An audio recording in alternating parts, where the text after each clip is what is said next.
And I'm reconvening to open session and calling to order the regular Board of Education meeting for Indian Prairie School District 204 on Monday, May 4th, 2026. Michelle, will you please call the roll? Ms. Fosdick. Here. Ms. Grover. Present. Ms. Deming. Present. Mr. Karubas. Here. Ms. Gentz. Here. And Mr. Rising. Here. We have a quorum. Mr. Karubas, will you lead us in the pledge?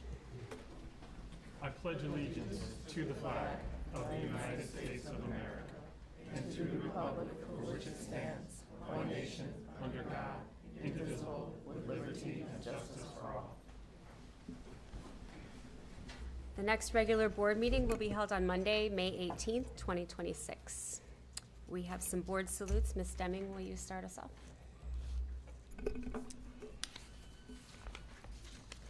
District 204 German language high school students earned 33 medals on National German Exam.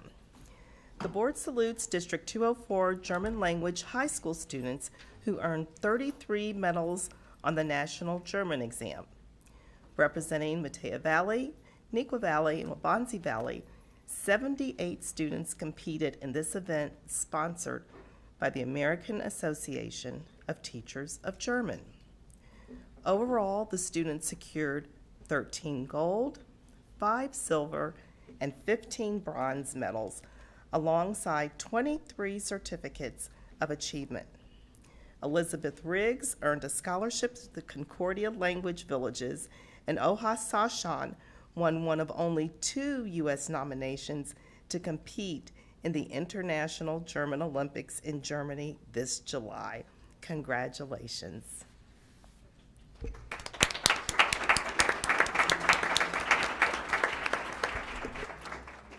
Ms. Grover? Corporate-sponsored National Merit Scholarship winner. The National Merit Scholarship Corporation released the names of the first group of winners in the 71st Annual National Merit Scholarships Program. Approximately 700 distinguished high school seniors have won corporate-sponsored National Merit Scholarship Awards, financed by about 115 corporations, company foundations, and other business organizations. Among this year's winners is Viraj Vyas from Matea Valley High School. Congratulations, Viraj, on your achievement.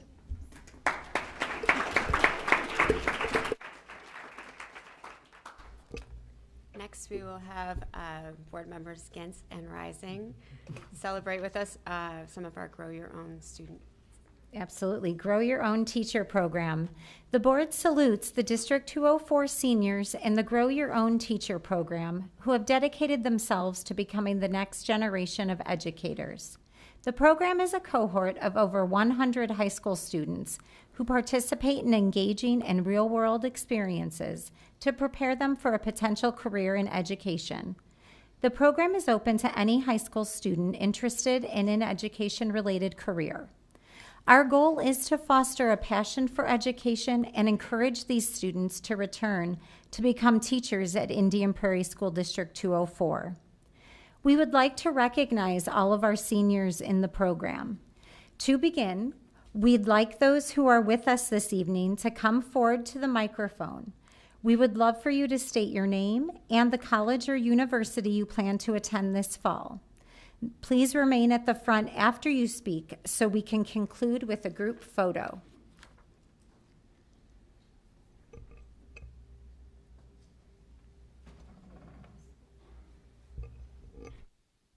My name is Lucy Yuan. I will be attending the University of Illinois Urbana-Champaign this fall.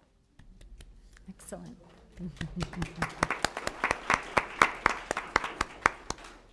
My name is Haley Petrick, and I will be attending Miami University in Oxford, Ohio this fall. Excellent. My name is Lily Thorson, and I'll be attending North Central College this fall. We will read the names of the students who were unable to join us tonight to honor their hard work and commitment. Okay, so you're going to be standing there for a while, because I I got a lot of names to read. The other students who weren't able to join us but are also recognized, Sarah Abu Kadra, Saknish Amatul, Grant Bowie, Taylor Bright, Taylor Calkins, Monica Carrera, Ellie Carroll, Gianna Zwick, Julia Darnell, Earl Dahmer, Brina Florio, Lily Lila Gaffney, Pamela Garcia, Piper Glass, Gasper, how do you say that? Guadarrama, thank you. Bright Hutera, Grayson Wazik, Clarice Kalberg, Tyler Klinicki, Kashika Kamal, Ellie Maher, halfway done, Giselle Navrati, Olga Pablo, Amira Patel, Michaela Paulding, Abigail Schultz, Emily Chanel, Anna Schweigler, Grace Sims, Masim Tamburino, Noah Teltz, Aaron Ulger, Justin Upton, Ian Van Horn, Dari Ward, Ellie West, and Gabby Wolverton. Well done. Good job.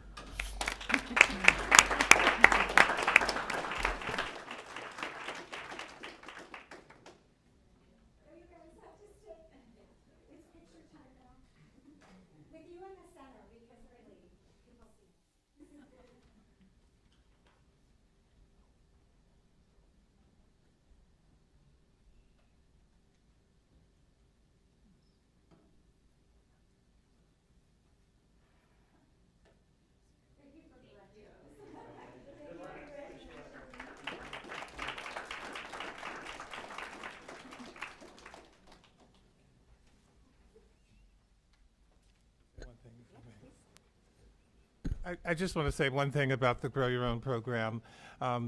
We have about 40 students who have gone through the program and are graduating this year and going off to school, many of whom will plan on becoming teachers. Some may not, but that doesn't matter. What they've done is they had a dedication to this program, a commitment to learning about what it is to become a teacher, and about whom we should be very proud of all of them. Great job to all of them. Next, we'll have our student representative report from Kylie Tran from Neuqua Valley High School.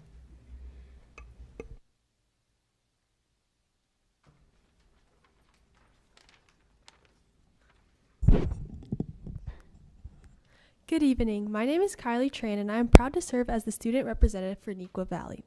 I'm excited to share all that our school has been up to since my last board meeting. Senior Spectacular and Prom truly marked the beginning of the end for the class of 2026. Both nights were unforgettable, from the character artists at Senior Spectacular to the energy at the dance floor at Prom, but it didn't really beat homecoming. To celebrate these final moments, our student council has also introduced a senior ABC countdown, bringing creativity and school spirit to each day until the last day of school for seniors. Last Friday, we actually had decision day, and then we had paw prints to put up like where all the seniors were going, and that was a really bittersweet moment. Since the spring musical reveal last year, I've been looking forward to Mamma Mia, and I had the opportunity to attend the Friday night show, which was sold out in addition to the Saturday night show. It was so good, and the talent and quality of the production made me feel like I was actually on Broadway. Since the beginning of April, construction has also been underway. The only change I've had to make to my daily school routine is leaving 5 minutes early to beat the morning traffic. Our school administration has done a great job keeping us well informed with weekly updates, and there's been minimal disturbances to our school day. According to our principal, Dr. Fear, we're even ahead of schedule. Last week, our school also hosted Neuqua Honors, and as a recipient, it was especially meaningful to read the personal messages from teachers who had nominated me. Moments like these highlight the strong connections between the students and faculty at Neuqua, because we are truly a community. As we enter the month of May, we are also approaching the busiest times of the year. Spring sports seasons are wrapping up, including senior nights that celebrate our student athletes. At the same time, AP testing has begun, and I actually took my AP biology exam this morning. Although this time of year is stressful, I always feel supported by all the resources that our school provides. Finally, seniors will soon celebrate senior sunrise, senior awards, senior brunch, and of course, graduation. Thank you for your time this evening, and for the last time ever, go Wildcats.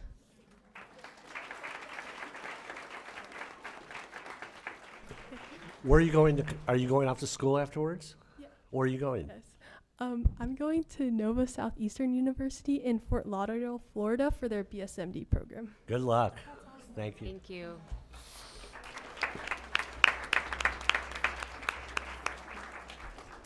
Next up, we have our Student Advisory Board presentation.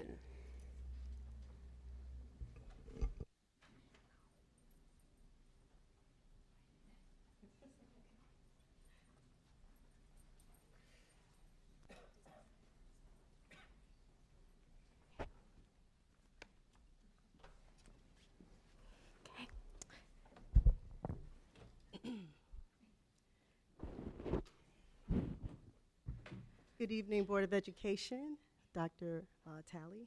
Thank you for allowing this opportunity to give you an update on our work this year.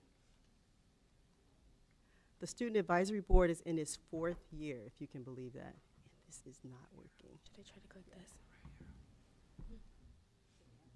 Okay. Just as a reminder, the Student Advisory Board serves as a liaison between the student body and the Board of Education. They represent student interests, and they try to give you a on-the-ground perspective of things that are happening in their schools and how decisions you make here impact the greater student body.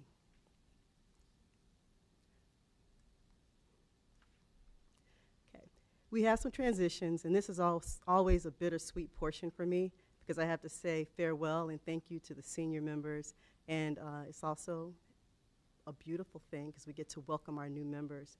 So I want to start with recognizing our seniors. Seniors, as your names are called, please stand, and I do ask the audience to hold your applause until we finish with all the names. We have Zamira Brandon, Grace Dewan, Daphne Turklar, Sparsh Gautam, Jasmine Hoodamaker, Sarayu Madala, Ashira Tumapali, and Morgan Sincheri.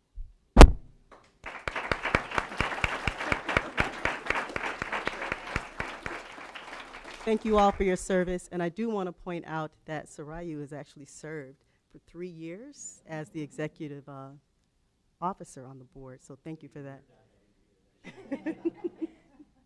Thank you, seniors. The seniors received their awards before this when we had our own meeting. And I want to welcome our new members. New members, when your name is called, please stand. These members will be able to take the oath in the fall when the new school year begins, but for tonight, just recognition. Harleen Marshall, Zoe Thakar, Smriti Shavukala, Ariana Hosadurga, Mishka Hota, Adam Kasane,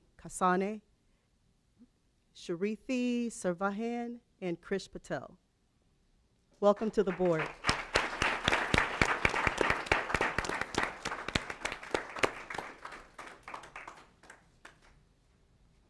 And we also want to recognize our continuing members. These members are going into their 2nd or their 3rd year of service on the Student Advisory Board. Sahil Rizvi, he's an executive officer for next year, and he had to leave to study for his AP chemistry test. Ojis Sachin, please stand if you're here. Zara Ahmad, Rayash Bhagat, Aliza Fawad, Idant Rajan, Jay Akari, Nandini, I'm sorry, I can't see around there, Shakaburati, and Rukia Muhammad Arus, who is also an executive officer. And I should have mentioned that Idant is also an executive officer for next year. Congratulations.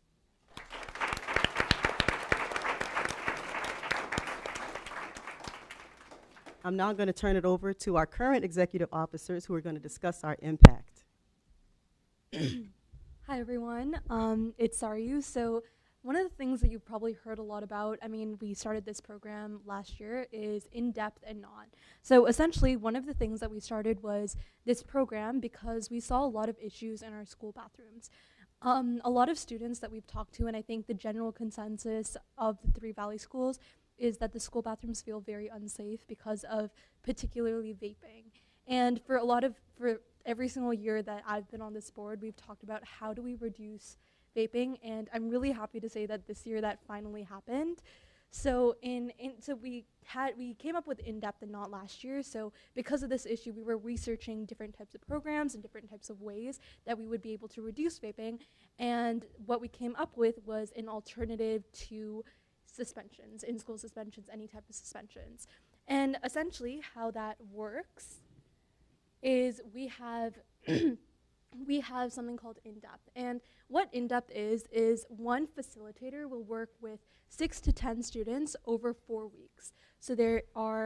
So these sessions essentially go over why are we vaping, what are coping mechanisms, and these type of strategies to help someone stop the behavior. Because one of the issues with in-school suspensions was the fact of the reoccurrence rates. We would have the same students actually commit these offenses again and again. So one of the main goals was once someone has a certain offense to stop that behavior. And this program has been able to do that.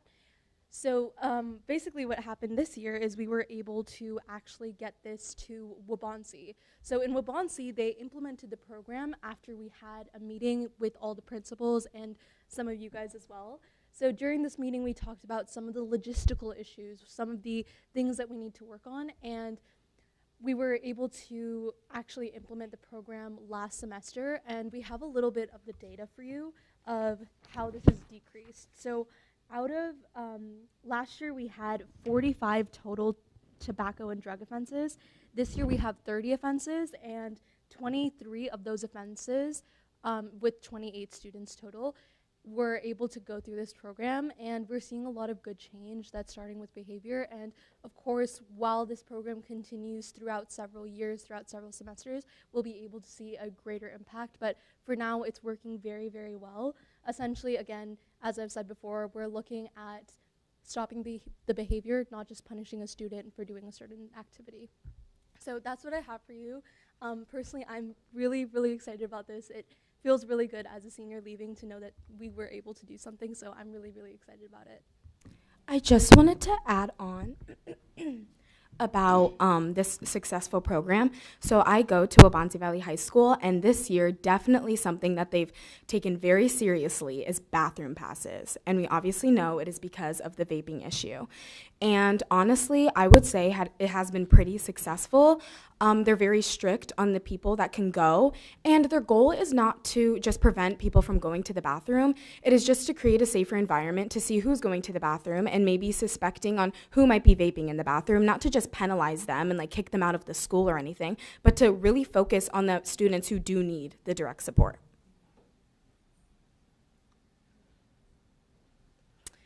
Okay, so the next steps is counselors are going to start doing additional training to obviously learn more about this problem, because in order for students to get the correct support they need, the counselors need to be more educated on the topic.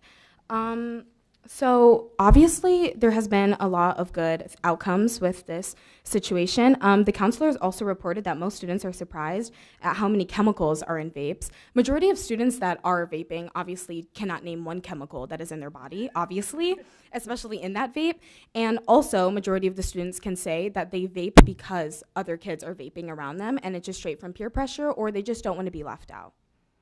So yeah, students enjoyed the way that they were taught about vaping as opposed to it being in a lecture style. Kids don't want to be lectured because then they're going to be looked at as if what they're doing is wrong, which obviously it is wrong, but they're going to be looked at as like if they're a mistake, honest, in like that type of way. So if they are more supported, they're going to actually be willing to change instead of just being lectured and being like, well, maybe I'm just going to keep doing it because you guys like aren't really looking at me in like a human way, if that makes sense. So now onto the belonging project. So this is a big project that we have been working on all year, and the most important part about this project was to listen to the student body. The district does a lot for the students, but when it comes to belonging, it's really the student body that's being welcoming towards each other.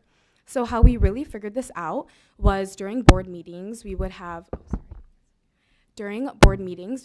conversations and kind of, I would say fun games, just kind of brainstorming fun ideas of like, what are the main issues in our school? And from all of our perspectives that we learned about and that what we've shared about, we have come up with a website.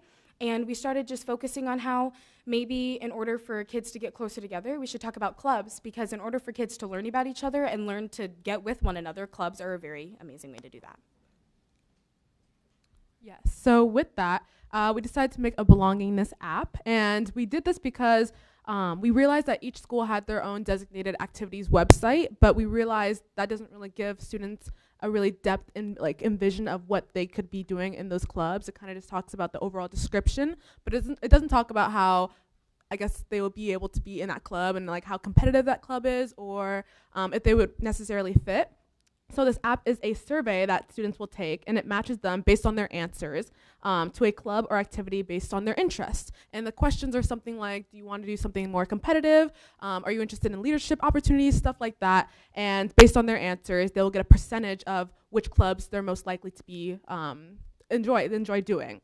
And we decided to do this project because, like I said, there are so many clubs and activities available for students, but some find it challenging to select one and take the very first steps in joining. This app takes guesswork out of the choosing and lets students take the first step. And to answer the question, how does this help with belonging? Within the school environment, students' belonging is the sense of connection, acceptance, and inclusion that students feel with their teachers, school staff, and peers. And being a part of a club or activity fosters that sense of connection and provides another trusted adult for that student outside of the classroom. And it also provides a friend group and a sense of purpose for students.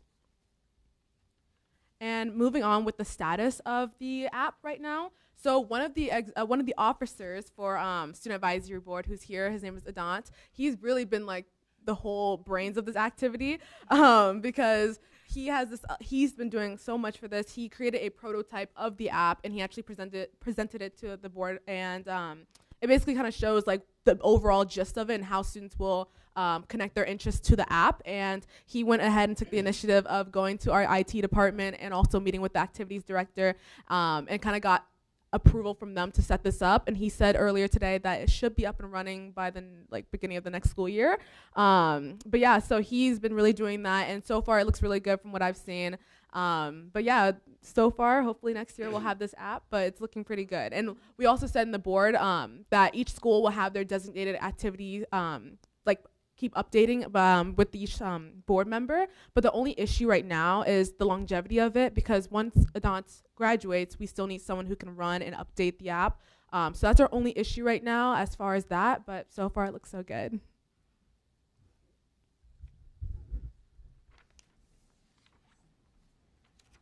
So one of the things that we're ending off with is just thank you. I know this is my 4th meeting. This is the 4th year that I've been at this meeting, so it's it's really emotional, I guess. I was talking to this with Dr. Howard when we were planning out the entire presentation. What should I talk about? And honestly, just the memories that I've made. I've learned so much. Hopefully, there was some impact that was made. I remember going to Chicago as a tiny little sophomore for the IASB meeting and learning so much. There were so many new faces. I was with Victoria, Dr. Howard, and I was just I guess learning more about how does the school even work. And it feels really, really good to be able to say that all of us here were able to be a part of that. And I want to say thank you to every single one of you for shaping so much of my high school experience. I loved every second, so thank you. I also want to share my appreciation. I remember at the end of freshman year when I was walking into this office, and I was so nervous for my interview. And I walk in, and there are other students that are interviewing me, and they were all professional, and I was like, oh my gosh, this is crazy. And ever since then, it's been obviously very professional, but it's just I'm very grateful that this district offers such a crazy opportunity.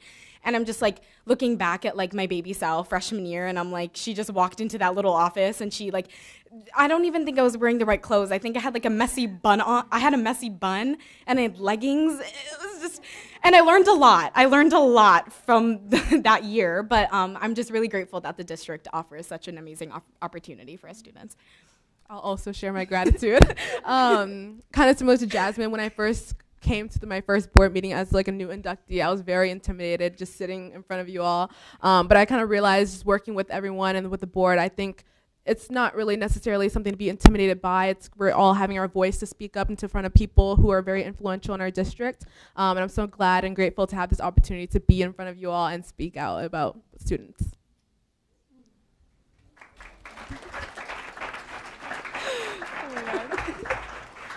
We have one more thing for you, if that's okay. So one of our new members attended the ISB Summit, Student Summit with Dr. Talley, I think it was a couple of months ago. And she's been invited to come speak and share her experience with you, if that's okay. Smriti? As she comes to the table, it was an opportunity across the state for certain students to participate with ISB, and Dr. Sanders, our state superintendent, was there, and they were all engaged in various modules. And so Sariti was so excited to go and afterwards. So please tell us what you learned. So I'm a sophomore at Metea Valley High School. My name is Smriti, and I recently did attend the ISB Student Leadership Summit. And I don't think I've ever had an opportunity like this to kind of just go and meet other schools from all across Illinois. Obviously, over here we can meet schools like, from other districts, maybe like Naperville Central, Plainfield North. Those are within our range, but, we don't usually get to meet those schools from Lake Zurich and O'Fallon, more on the Missouri side of the state. And so it was really interesting to go and see all these different people and their different perspectives on every one of the 4 topics that we discussed. I do think I saw some really interesting ideas. I saw some really unique ideas, honestly, and I think that implementing some of those, or even just thinking about some of those, could really help our school district.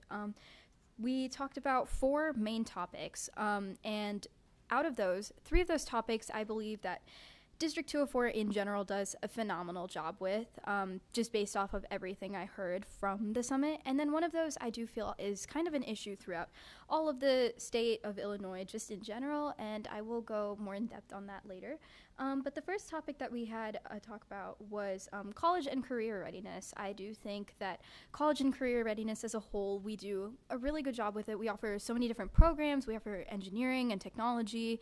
I didn't really see too many other perspectives on that. I do realize how lucky we are to be able to offer some of these programs, because some of the people there were like, what is a woodworking class? And we had to explain to them what a woodworking class was, and they didn't offer computer science classes. They didn't have any labs, and I thought it just kind of opened my eyes to a whole new perspective as to like, oh my God, we're so lucky to have all of these classes with us. And so I do think that we do a really great job with college and career readiness. We have amazing counselors that allow us to ask all of the questions that we want and to help us with college apps or school decisions, anything like that. We have so many people that we can rely on, and so I think we do a great job with that. The second topic that was discussed was AI and technology. One thing that came to light in this particular discussion was that policies on AI are slightly vague. Many people, because AI is such a new thing, we're not completely AI literate in it. And so for those kind of, incoming freshmen, for example, one of the solutions that they proposed was, and I believe this was Lake Zurich, before all incoming freshmen come in, they have them take a mandatory AI literacy course. It's 30 minutes a day, videos on AI, what Lake Zurich expects of their students and using AI. And I think that was a really good idea because it makes AI policies clear. It makes students understand when to use AI. It makes students understand how AI can be used, what to use it for, where to use it, and why to use it. And I do think that all of those were very valuable, especially for those who aren't very familiar with it. Using AI can be a little bit difficult. And so I do think that it was a wonderful thing for them to be able to implement that. I do think that's something we can look into because it's such a simple thing, but it's such an effective thing. And so I did like that one particular policy. Overall, I do think our phone policy is good. All technology policies are good just because, I heard about a lot of other districts using the phone pockets, the bell-to-bell no-cell, that policy in particular. I did really like it just considering what I heard. A lot of other schools are having cheating problems with their phones. I don't see as much of that anymore. And so I do think we do a really great job with AI and technology. The third topic was access and equity. I do think overall District 204 is definitely a more diverse district, and so I don't think we have as many problems with this. I heard a lot of problems about racism from teachers, which was surprisingly prevalent, but I don't think we have as many problems with that. Obviously, I cannot speak for Neuqua and Waubonsie, but I know that at Metea we do have so many wonderful areas where students can go to get involved with their community. I know that we have so many areas where students can find help and find access to different resources, whether it be for school or home, academics, extracurriculars, anything that they like to do. We have many policies on that, and so I do think that it's very helpful, and I do think that we do a wonderful job with it. The fourth and final topic that we had was chronic absenteeism, which this one was definitely the most talked about discussion. Many schools throughout the district or throughout the state have so many problems with this, and you know, a lot of there was a survey conducted in the O'Fallon Township, I believe, and, you know, they kind of asked, why is there not an incentive to come to class? What is preventing these students from coming to class? If, you know, what really is the problem here? Why is there such a huge issue with people actually being able to attend those classes? And the survey showed that most students choose to skip class because either the class or the teacher doesn't actually do their best to teach the class, or because they were looked down upon within the class. Those issues aren't commonly spoken about just because there aren't many places to voice those concerns. Mental health days was a common one. You know, a lot of students say, oh, I need to take a mental health day here. And yes, while that excuse can be overused, unfortunately, it was found that many teachers and staff members in general were looking down upon the use of mental health. You know, there are a lot of staff members, apparently, who are saying, you know, mental health days shouldn't be a thing. You don't need those. We give you enough of those in school. But I don't think we really do, just because they're not implemented in school enough. And so that was one solution that a particular school district, maybe it was Glenwood School District, they had implemented a policy of schools are getting one mental health day a month within the school. So all students still get to come to school, but within their classes, they have the opportunity to either seek help from a counselor, they have the opportunity to do work, or they have the opportunity to socialize. That being said, going to school it shouldn't be a chore. And so with these mental health days once a month, without the burden of having to work or having to listen to a teacher go on about polars and vectors and English and chemistry and physics, without that work, you know, it's really nice to be able to have that. And the school that implemented this last year saw a huge increase or a huge decrease in the amount of students who were you know, experiencing chronic absenteeism. And so I do think that it has been proven to work. I do think it's something we could consider. The other issue that we found was that doctor's note status was becoming way too common between students. And obviously there are certain students, you know, they can't maybe see a doctor every time. Maybe they just can't afford to go. Maybe they don't have the time to go. But instead of doctor's note status, what they had started doing was red light, green light, yellow light status, where students, you know, because so many students were missing important tests and standardized testing and all those important things, they had a system. It was an AI system, actually, where the student inputs their schedule, the teachers input what they're doing for the week, and the students also input their homework and everything that they have to do, and the system will tell them whether it is a green light day, which is a day where they don't have any tests, or they don't necessarily have any assignments due, or they can miss another school day, essentially. The yellow light tells them that maybe the school system, or maybe that you know, they have something important going on that day. Maybe they're going to miss, you know, this test that day, but maybe you can make it up, etc. And finally, the red light tells them, okay, this is like, for example, a standardized testing day. It's going to be really bad if you miss this. It's going to be really hard to make it up. You're going to have to do this, this, and that to make this up. And they also saw a huge increase in the amount of students who came to school on those days, so they didn't have to make up as much standardized testing.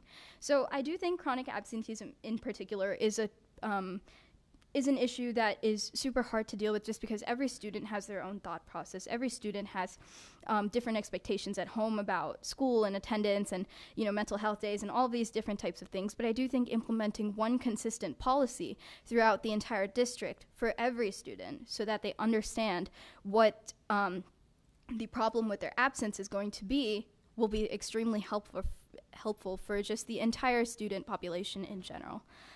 That is all I have to say. Thank you. Any questions?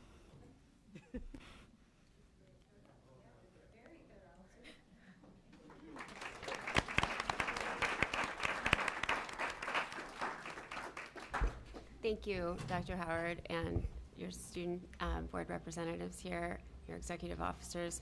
I know as a board we really appreciate the innovation, the ideas, the engagement, and the perspectives that you share with us to help us be better at our jobs, in addition to, with your current projects, making the lives of your fellow students better.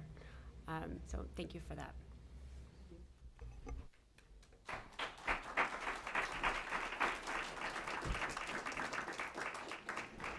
Next, we have our school spotlight. And our school spotlight this evening is from Hill Middle School, presented by Leslie Mitchell, Claudia Parker, and May Maximu.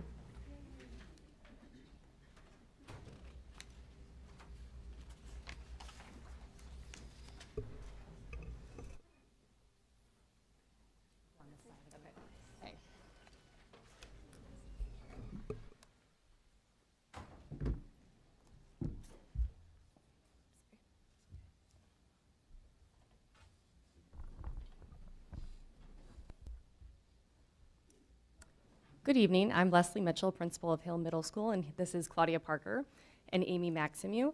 And they're going to start by introducing a really awesome idea that they brought to me this fall.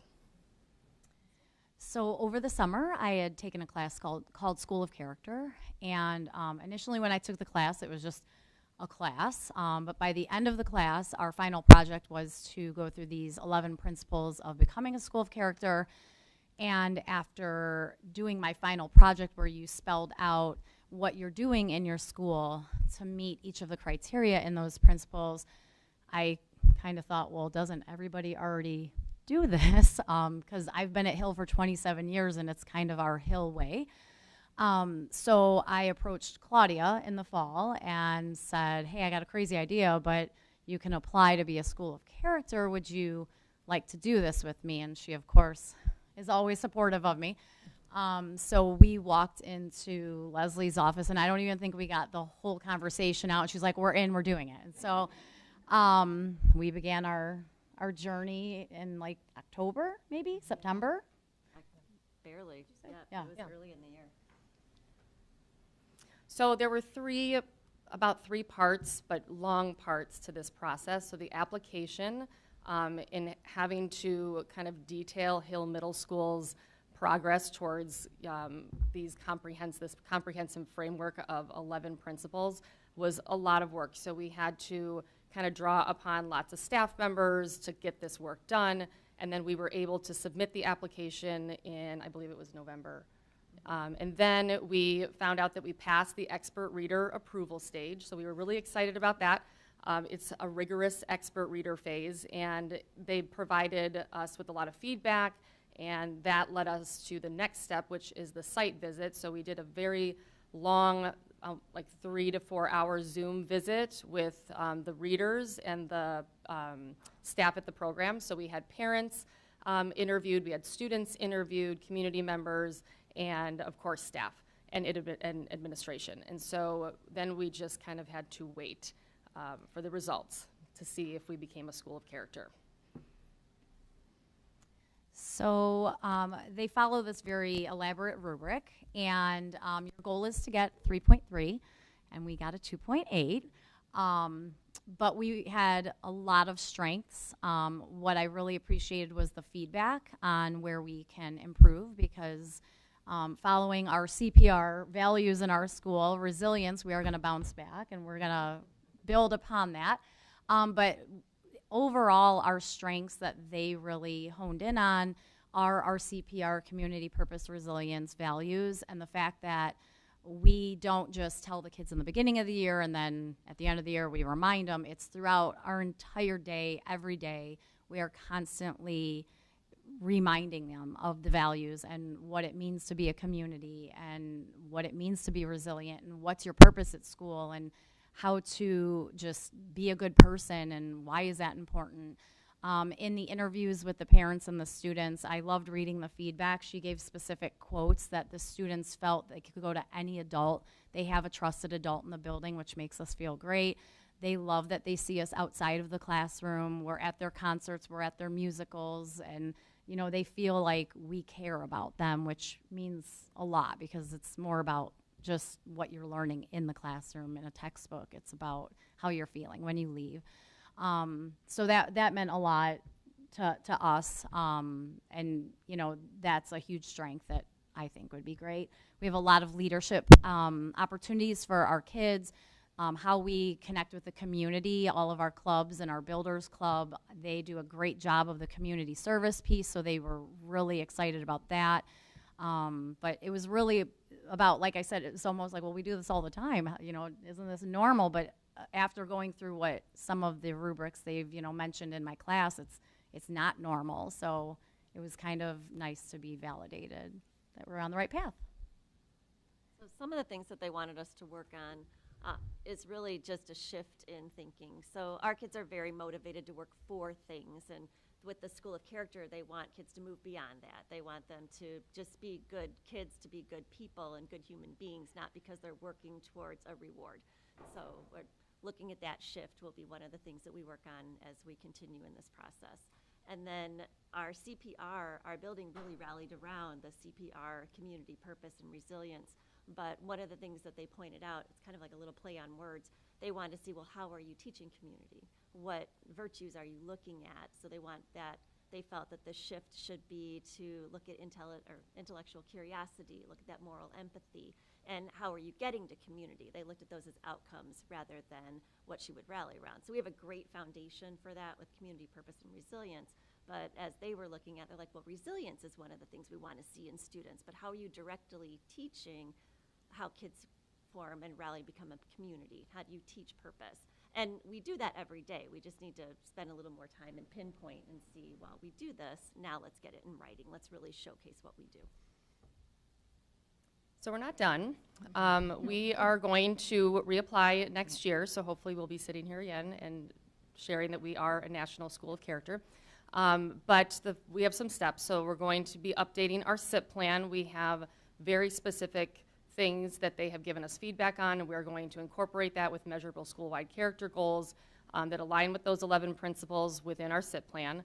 And we're going to elevate student voice. This has been a really great opportunity. Hill Middle School has had some instability, and this is a great opportunity for us to showcase that we are an amazing school. And Amy mentioned that the kids really love the adults in the building. I've been at multiple schools in this district, and these kids really love the adults in this building.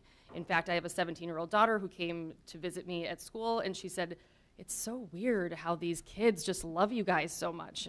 And I'm like, is that really so weird? But I mean, they just really do love their adults.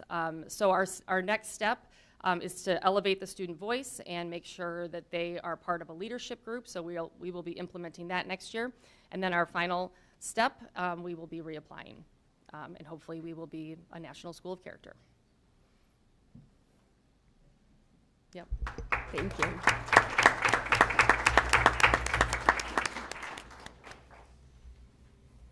Board members? Mark, I saw you about to speak. No? Okay. I just want to say it's really exciting that you're already so close. It means you've already been doing the great work. But it also says a lot that you're taking their feedback and wanting that self-reflection piece of how we can continue to grow. And I think it's a really great example of how in our district and specifically in Hill, we always want to be better. We always want to do better for the kids. So thank you for your commitment to that and for your commitment to Hill. Thank you. Thank you. Yep. Thank you.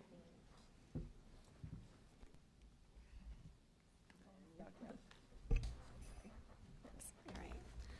It is now time for public comment, and 60 minutes is allowed for public comment. Each person is limited to 3 minutes.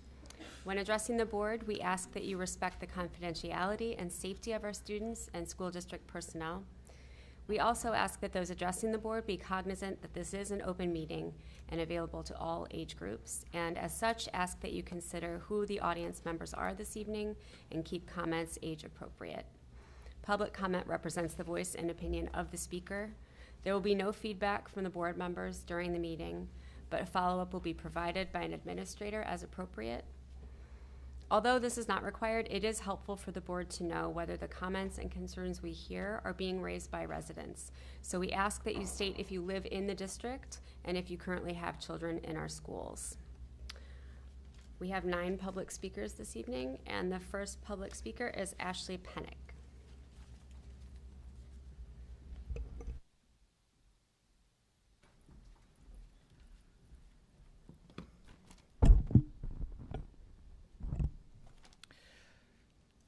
To state the record, I don't have any kids in 204, but good evening, I'm Ashley Pennick. I would first like to thank Justin Carubas for his service in the Indian Prairie School Board. I also, like Mr. Karubis, and I'm a graduate of Waubonsie Valley High School, class of 1997, coincidentally, the last class where there were no other high schools in operation. I would like to thank or wish Mr. Karubis with his future plans. I am currently a Naperville resident who lives in the district. I am also a member of a group called Affordable Naperville. Affordable Naperville is an independent and growing group of residents focused on a single pressing issue, the rising cost of living in our community. We are particularly concerned about those least able to absorb increasing costs, families of mixed incomes, young households, and small businesses. Our mission is twofold. First, we advocate for affordability to be a central consideration in major procurement and taxation decisions made by local governing bodies, especially those related to property taxes and energy procurement, because these choices have lasting financial impacts on every resident. Second, we aim to inform and engage the public with objective, research-based analysis grounded in sound economics and data. We seek to bring clarity and balance to decisions that are often dominated by special interests or receive too little attention. To support this work, we have launched a website, published regular newsletters, maintain a Facebook presence, and participate in Naperville City Council and Public Utility Board meetings. We have also begun reviewing District 204's expenditures and are concerned about the approximately 45% increase per pupil spending since 2019. We will continue analyzing this trend and plan to share more comprehensive review in the near future.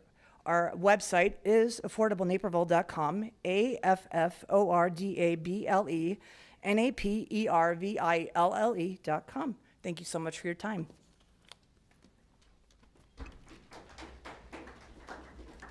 Thank you. Our next speaker is Tammy Kurth.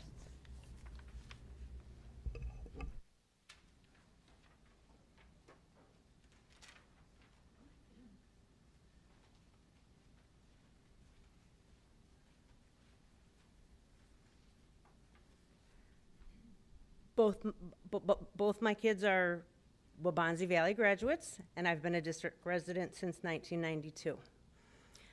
My name is Tammy Kurth. I am recovering from a traumatic brain injury, so I may need to pause briefly if I lose my place. I'm a school counselor with over 20 years in this district. District 204 emphasizes values such as belonging, better together, and see something, say something. However, since November 2024, I've experienced intimidation, exclusion, and retaliation from a building administrator. I reported my concerns to my direct supervisor, building principal, union president, and the assistant superintendent of high schools. I also attempted to meet with the superintendent. In late January 25, I again reported my concerns to my supervisor. I was assured the principal had been informed. Nearly a month later, on February 25th, he stated that those concerns had not been communicated to him. Following my repeated complaints, my assigned student caseload was changed to MS.RAT, Ms. Rat, by my overseeing administrator and direct supervisor, which is one example of why I remain concerned about retaliation. In December, at the encouragement of district administration and union leadership, I filed a harassment complaint with HR. After 3.5 months, the complaint was closed as unfounded, but I have serious concerns about the process and its findings. To my knowledge, key witnesses that I identified were not contacted. The complaint process at both the building and district levels has failed to provide the support and accountability I have a right to expect.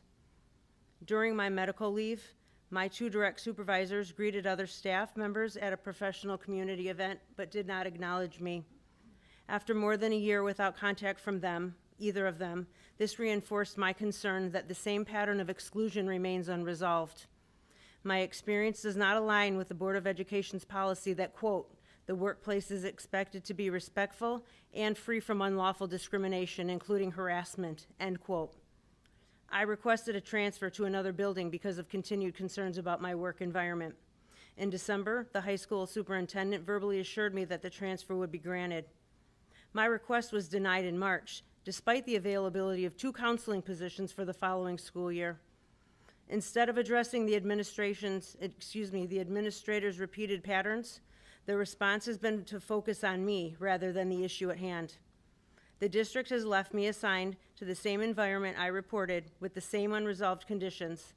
I have lost confidence in their ability to provide appropriate support or ensure a professional work environment, and I'm now expected to rely on them, on the exact team to support my transition back.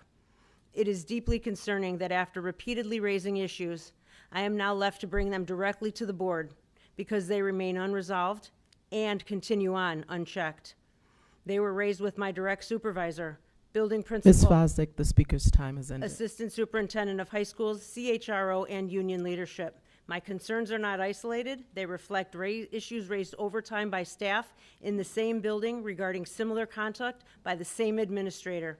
This represents a broader failure of accountability across multiple levels of leadership.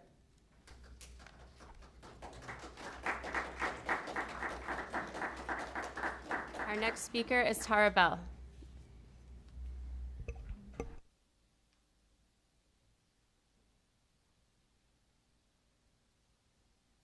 Good evening, members of the board, Dr. Talley, 204 colleagues, students, and families.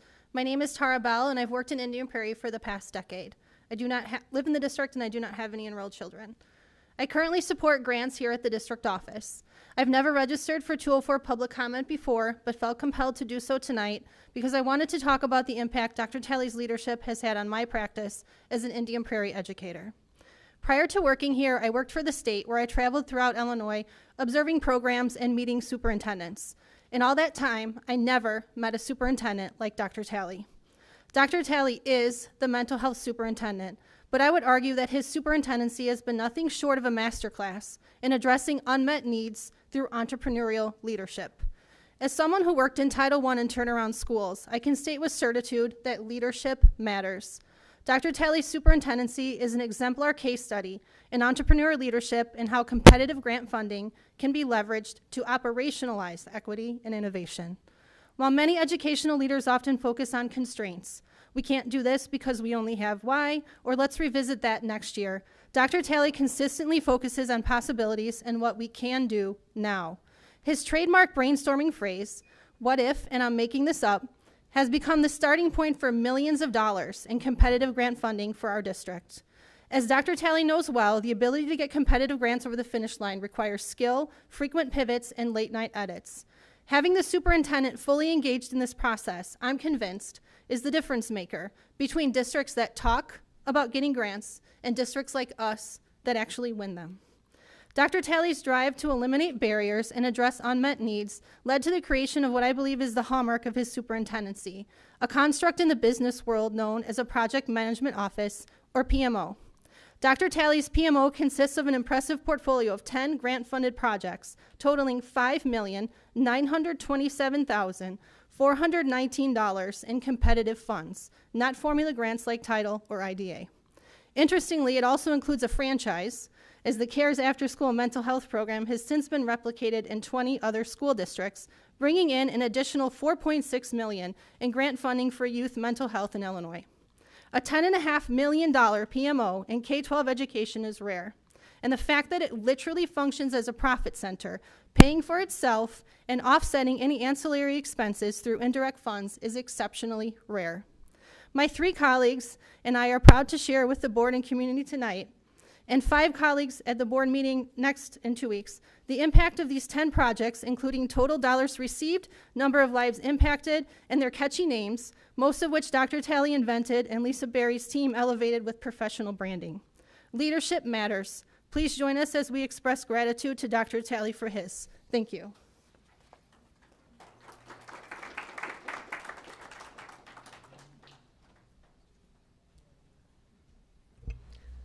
Our next speaker is Charmonique Joyner.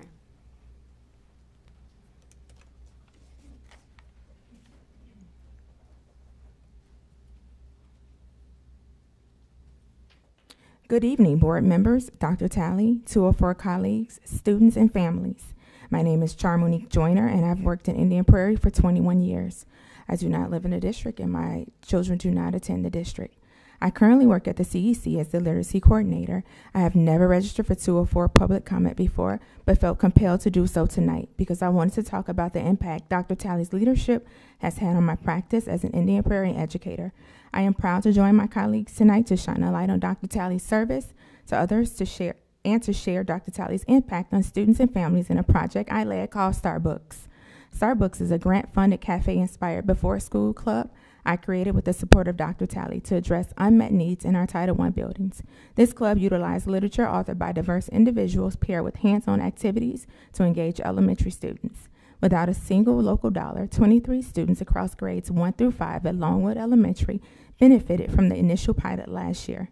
We met for 75 minutes before school, 1 day a week for 30 weeks. Starbucks emphasized student collaboration, encouraged critical thinking skills, and the literature utilized was chosen to foster a love for reading while instilling upon students to take pride in who they are.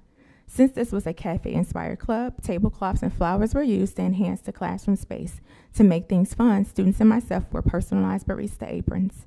As a culminating activity, Dr. Talley suggested we take the students to visit a public library and a real Starbucks, which we did last May.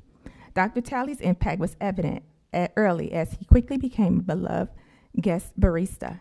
Students even asked me to get him his own green barista apron to match theirs. During the club field trip, Dr. Talley surprised students by stopping by to be the mystery reader. When students saw him, they ran toward him, eager to share books that they were taking home. During our picnic lunch on the library hill, he sat down with students in the grass with his suit and apron on and read them his favorite book. This level of superintendent engagement is a distinguishing strength and sends a powerful message to students and families that you matter. As we all know, Dr. Talley loves impact data. It is my pleasure to share that 100% of families surveyed indicated that Starbucks was one of the best parts of their child's day. When asked why, most families said the club improved students' attitudes towards school and increased academic achievement. This is supported by the Spring 2025 iReady Reading Diagnostic Growth Report, where club participants had literacy growths ranging from 11 to 83%. Starbucks would not have been possible without Dr. Talley's entrepreneurial leadership and guidance. As our superintendent, Dr. Talley cleared the path for successful project implementation, visited the students and staff, and even helped me to edit my proposal about the project for my presentation at the Illinois Literacy Conference last spring. Dr. Talley's involvement in Starbucks provided authenticity, and it was a difference maker. Leadership matters.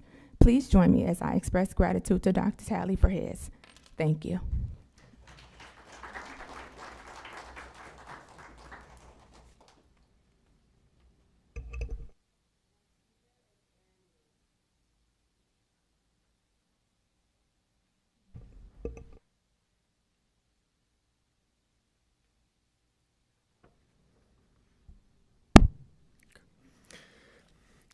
Good evening, board members, Dr. Talley, 204 colleagues, students, and families. My name is Aaron Miller, and I have worked in Indian Prairie for 22 of my 26 years at the middle school level. I currently teach science at Scullin Middle School, and my wife is also a 204 educator. We do not have children in the district as well. I have never registered for the 204 public comment before, but felt compelled to do so tonight because I wanted to talk about the impact Dr. Talley's leadership has had on my practice as an Indian Prairie educator. I am proud to join my colleagues tonight to shine a light on Dr. Talley's service to others and share Dr. Talley's impact on students and families in a project I led with my colleague Charmonique called Apples. Apples, which was named by Dr. Talley, stands for Accelerate Pupil Participation in Literacy Enrichment and STEM. It was a first-of-its-kind grant-funded after-school program that provided no-cost enrichment, making the return to instruction more supportive for students who were struggling post-pandemic. The board and community should be proud that this program was made possible by a competitive grant awarded to Indian Prairie called CURES, totaling $500,000. Without a single local dollar, 1,312 K-5 students from Brookdale, Collishaw, Gombert, McCarty, and Welch benefited from Apples over 3 years. Shout out to Ron Johnson, Carol Canada, and Alicia Clayton who made no-cost snacks and bus rides home for all students possible. Apples operated 1 day per week from 3:35 to 5 p.m., alternating between STEM and literacy programming. The program reflects the district's intentional expansion of equitable learning opportunities. Apples utilized enrichment activities from National Inventors Hall of Fame and Chicago-based Junior Great Books to build critical thinking through high-quality STEM experiences and great works of literature. Aligned with Dr. Talley's vision, Apples made reading and learning fun for all students. As we all know, Dr. Talley loves impact data. It is my pleasure to share that Apples worked. Pre- and post-assessment data demonstrated growth across all grade levels of participant students. Kindergarten increased from 25.8% to 56.5% on the pre and post test. That's a positive 30.7% percentage points. Gains in first grade were 23.1 percentage points, and fifth grade was 21.4 percentage points. All other grades improved by 15 to 18.1 percentage points. Apples would not have been possible without Dr. Talley's entrepreneurial leadership and guidance. As our superintendent, Dr. Talley cleared the path for successful project implementation, and he, Dr. Lee, Mrs. Rosenblum, even attended project meetings to thank principals and building staff for their efforts. Dr. Talley's involvement in Apples provided authenticity and was the difference maker. Leadership matters. Please join me as I express gratitude to Dr. Talley for his. Thank you.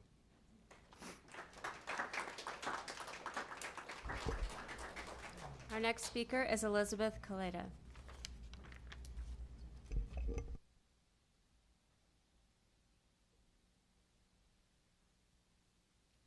Good evening, board members, Dr. Talley, District 204 colleagues, students, and families.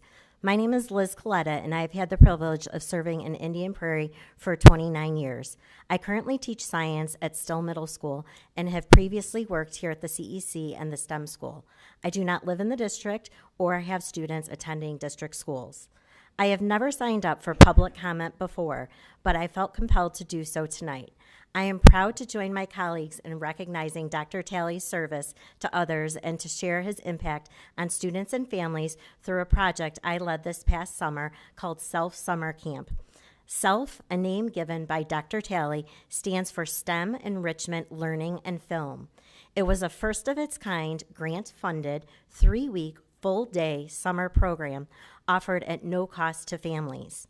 By combining 4 grants totaling $198,768, the program served 315 kindergarten through 5th grade students from Brookdale, Georgetown, and Longwood without the use of any local funds.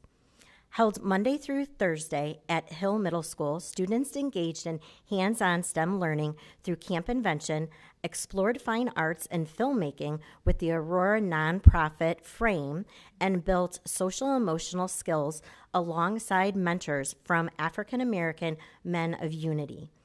A highlight of the program was our 3rd through 5th grade students creating original short films, which were later showcased at the City of Lights Film Festival in Aurora this past September. A unique and meaningful component of Self Summer Camp was the inclusion of Friday field trips for students and a family member at no cost. Families visited the Brookfield Zoo, the Museum of Science and Industry, and the DuPage Children's Museum. In total, 245 participants attended the zoo, 180 attended the Museum of Science and Industry, and 130 attended the DuPage Children's Museum. These field experiences removed common barriers such as cost and transportation and created opportunities for families, for family connection and community engagement, something Dr. Talley deeply values. Self Summer Camp would not have been possible without Dr. Talley's entrepreneurial leadership and vision. As superintendent, Dr. Talley helped bring this program to life, not only by shaping its vision and guiding its design, but also by taking time to visit with students and staff throughout the summer. His presence brought authenticity and made a meaningful impact.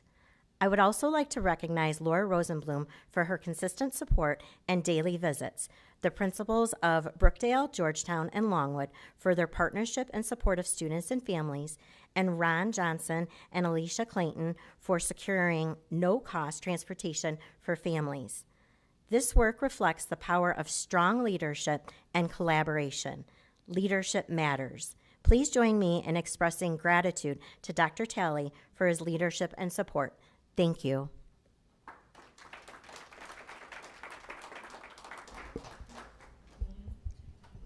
Our next speaker is Rhonda Jenkins.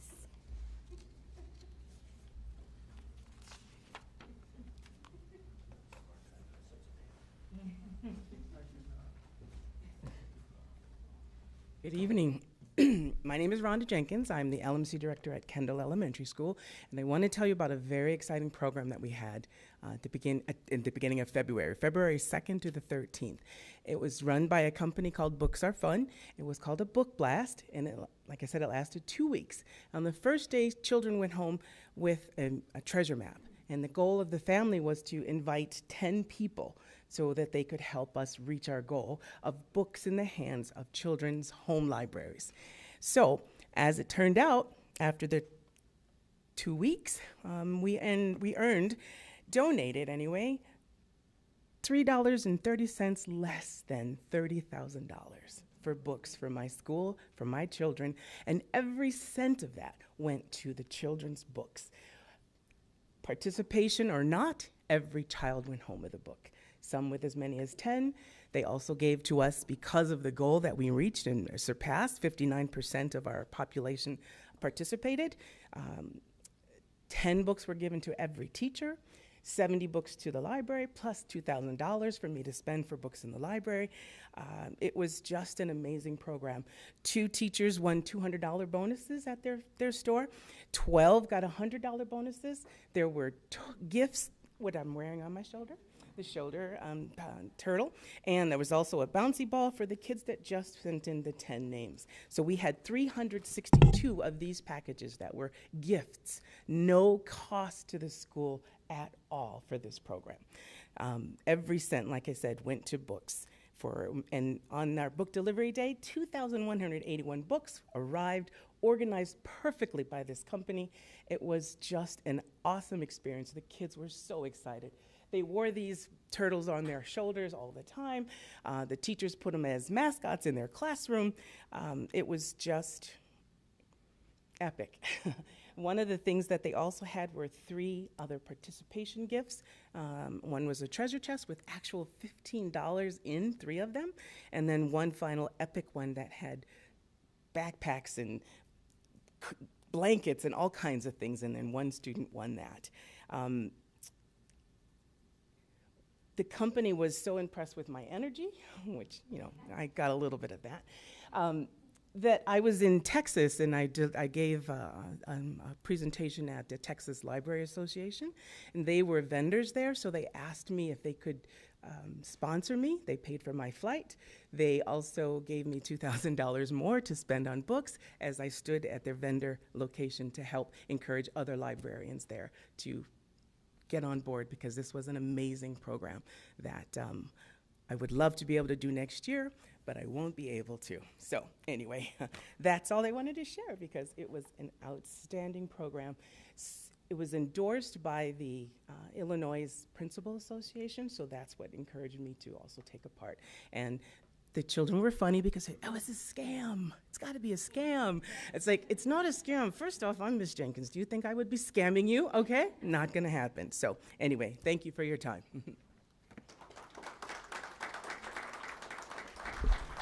Our next speaker is Phil McAllister.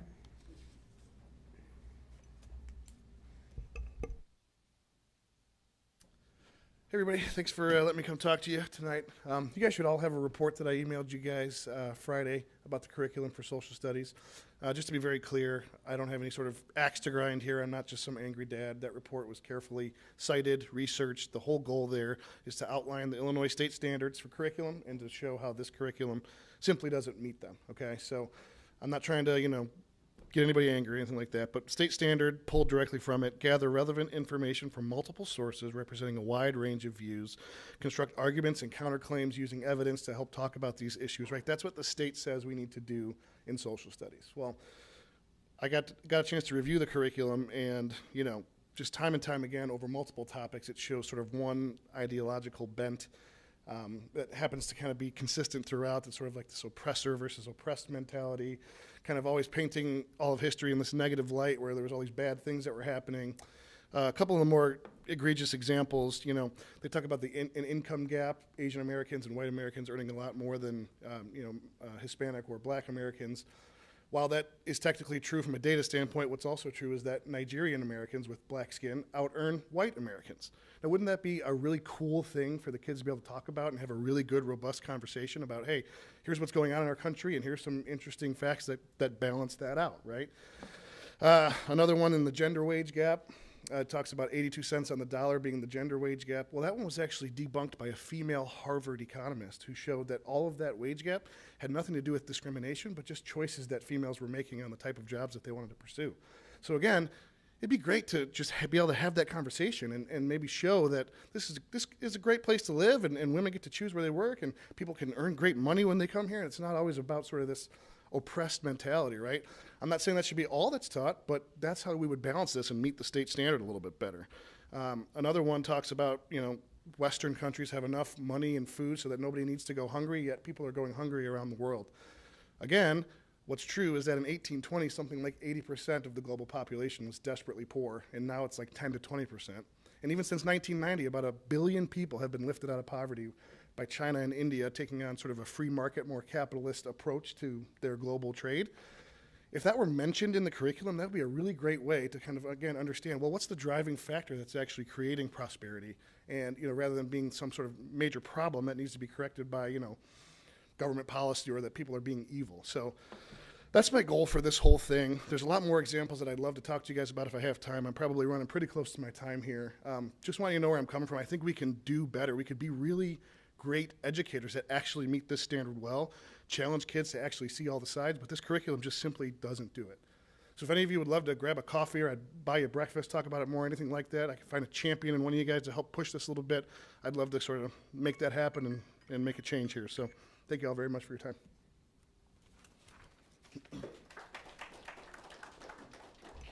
Our last public speaker is Ishmael Elliott.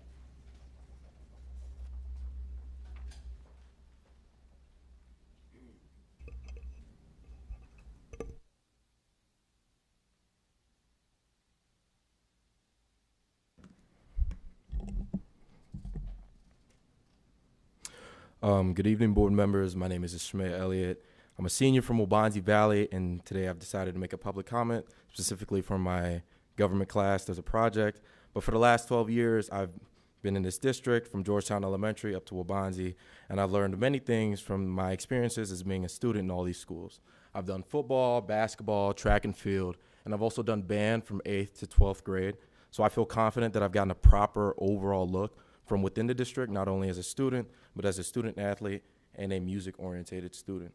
So my main point on what I want to talk about today is the ongoing issue at Waubonsie Valley. Now I want to mention that we're undergoing a major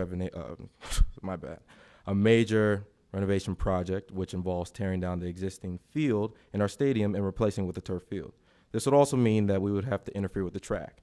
Now, track and field is valued very highly with me. Even though I'm primarily a jumper who doesn't use the track as much, but I mean, even last year I was able to compete at the state competition, and I even finished 14th in the state for high jump as a junior, which is a great accomplishment for me.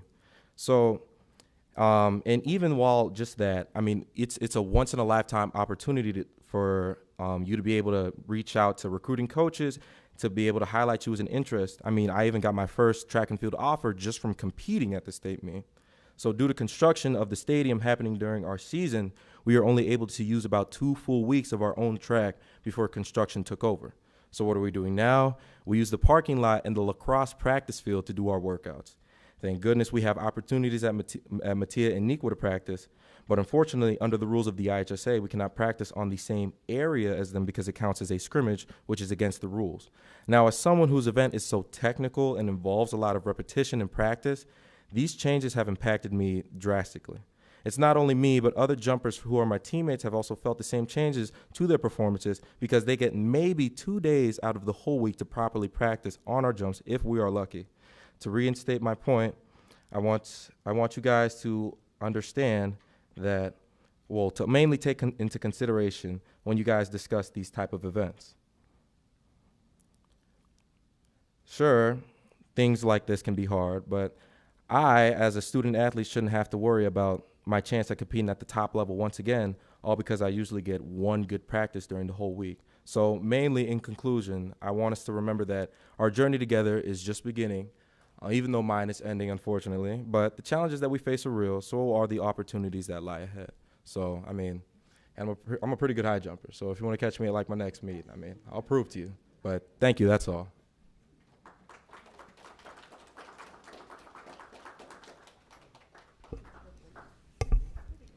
We now move to our consent agenda and superintendent report. We will start with the superintendent report.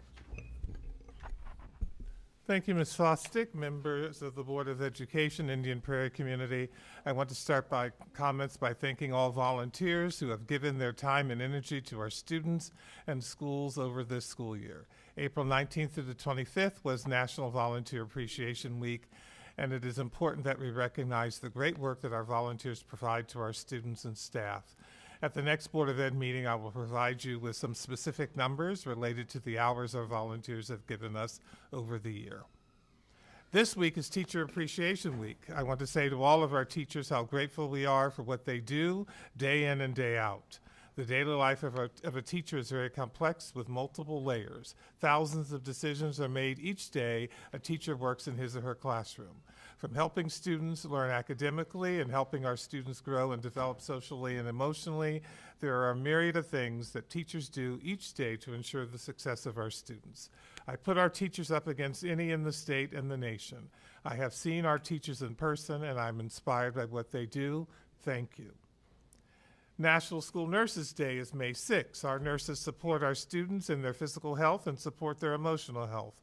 We have a cadre of nurses who demonstrate daily a commitment to our children and to each other. When our children are hurt, our nurses help mend them. When our children are not feeling well, our nurses provide a steady hand to help them feel better. Their work sometimes goes unseen, but it is so vital. I thank all of our healthcare nurse workers in our schools for the service they provide to our students and our families.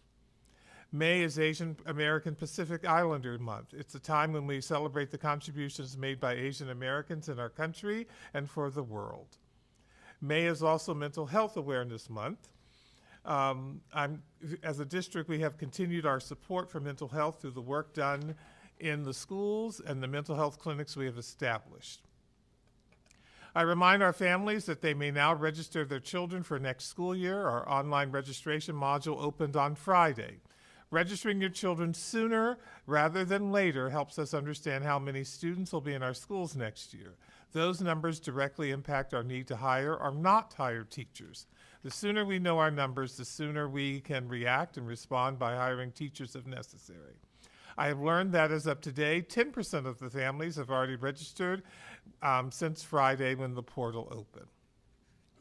Indian Prairie School District was recently awarded the Certificate of Excellence in Financial Reporting for the fiscal year ending June 30th, 2025 by the Association of School Business Officials International. I congratulate Mr. Matt Shipley, our Chief School Business Officer, and Mr. Doug Wiley, our Comptroller, and all the people who work in our business office who helped to make this happen. Finally, I am going to distribute to some of our board members tonight some pins that they can wear. The Illinois Association of School Board recognizes board members for the time and effort they devote to learning and leadership activities provided by the association, as well as for service to the public education community. Tonight I will give the Board of Ed members lapel pins that reflect certificates they have been given to the members in the past couple of years. And Ms. Fosdick, I will turn this back over to you. Thank you. Next, we move to our consent agenda items. I need a motion for the approval of consent agenda items D through T. I move that the Board of Education approve consent agenda items D through T as presented. Any discussion? Michelle, please call the roll. Ms. Gintz? Yes. Ms. Grover? Yes. Ms. Fosdick? Yes. Mr. Carubas? Yes. Mr. Rising? Yes. And Ms. Deming? Aye. Next, we move to our action items. I need a motion and a second to approve the high school textbook adoption as presented. I move that the Board of Education approve the high school textbook adoption as presented. Second. Any discussion? Oh, Michelle, will you please call the roll? Ms. Deming? Aye. Ms. Gintz? Yes. Ms. Grover, Yes. Mr. Rising, Yes. Ms. Fosdick, Yes. and Mr. Carubus. Yes. The motion passes.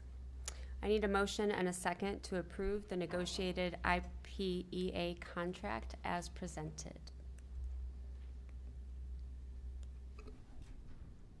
I move that the Board of Education approve the negotiated IPEA contract as presented. Second? Any discussion? I want to take this moment to share that this contract represents a lot of time and effort. We appreciate the coming together of both sides. That's reflective of our positive and ongoing relationship with our staff. Michelle, will you please call the roll? Mr. Rising, Yes. Ms. Deming, Aye. Ms. Grover, Mr. Carubus, Yes. Ms. Fosdick, Yes. and Ms. Gintz. Yes. The motion passes. We'll now have a presentation from Dr. Lewis Lee, Brad Hillman, Patrick Rowley, and Kathy Malone regarding Formative Assessment Grading Pilot Update. Well, my colleagues are coming up here. I want to say good evening, board members. Dr. Talley, we are pleased to be back before you to present an update regarding our formative summative assessment grading pilot. Joining me tonight to share in this update is Kathy Malone, who is a math teacher at Scullin Middle School, Mr. Patrick Riley, who is the principal of Gregory Middle School, and then Mr. Brad Hillman, the assistant superintendent for middle schools. We gave this presentation almost a year ago, July. It just seems like 10 months ago. And really what this presentation I think you'll find tonight is really, I think, the theme that's been talked about tonight, student voice. We've heard all about elevating student voice tonight. And I think this is the first time in a substantive way that we've actually elevated student voice on something as important to them and our teachers and all of us, is how they actually show and earn mastery in the classroom. And so as we go through this, that student voice is going to be such a powerful piece that comes out of this that we are really excited to walk through the results and present that and help it inform any future practices or policy. Speaking of the outline, we're going to lean into our Portrait of a Graduate Learning Framework as a reminder of what this really entails. We'll talk a little bit about the Grading Steering Committee, just as a reminder, and we'll talk specifically about the work that has been done with the Formative Summative Subcommittee under their leadership. And then we'll jump right into those fall pilot survey results and then end with a potential timeline of implementation. So we are fast approaching the 5th and final year of our current strategic plan, and this pilot focuses on one of those 4 priorities, which is the student development piece. And there are strategies outlined specific to that focus on student development, and one of those main ones is really the equity of this, the achievement, and through the eyes of students and how they're engaged with not only each other, but also the educator in the classroom. We presented, and this board adopted a resolution in synonymous with the Vision 2030 project presented by Illinois State Board of Education. And again, the work that you're going to hear tonight, just as a reminder, really looks at the meaningful assessments piece of that Vision 2030 work. A big piece of what we are doing all has to deal with our integrated multi-tier systems of support model. Outlining in that model, everything's connected to our Portrait of a Graduate competencies, and in that learning framework, anything that speaks to how we are educating students in the classroom, most specifically how grades are given and earned by our students, is really at the heart of how we can continue to support them at different tiers of support. Our vision statement, just a reminder, as you see those words on the screen are not just words, but we want to make them actionable. And it's through some of this discussion that we're having tonight where some of those words become alive. And then the whole reason of why. Why are we doing this work in the first place? And it's really to make sure that grades are equitable, consistent, and measured through that lens of standards, academic growth, achievement, and our SEL work. I think this piece of it, everything that you hear tonight, we really want to center upon the why of why we're doing this work in the first place. With that being said, again, this is committee work. Our grading steering committee is made up of an equal number of administrators and educators. We talked about a little bit the partnership that we enjoy with our association, and this is a partnership that we also enjoy with them as well. And so all of the recommendations that we bring before you come from a group of educators and administrators that are working diligently to make sure that we are effective change for the good of all of our students. That grading steering committee is overseeing 7 different subcommittees, and tonight is just about one of them.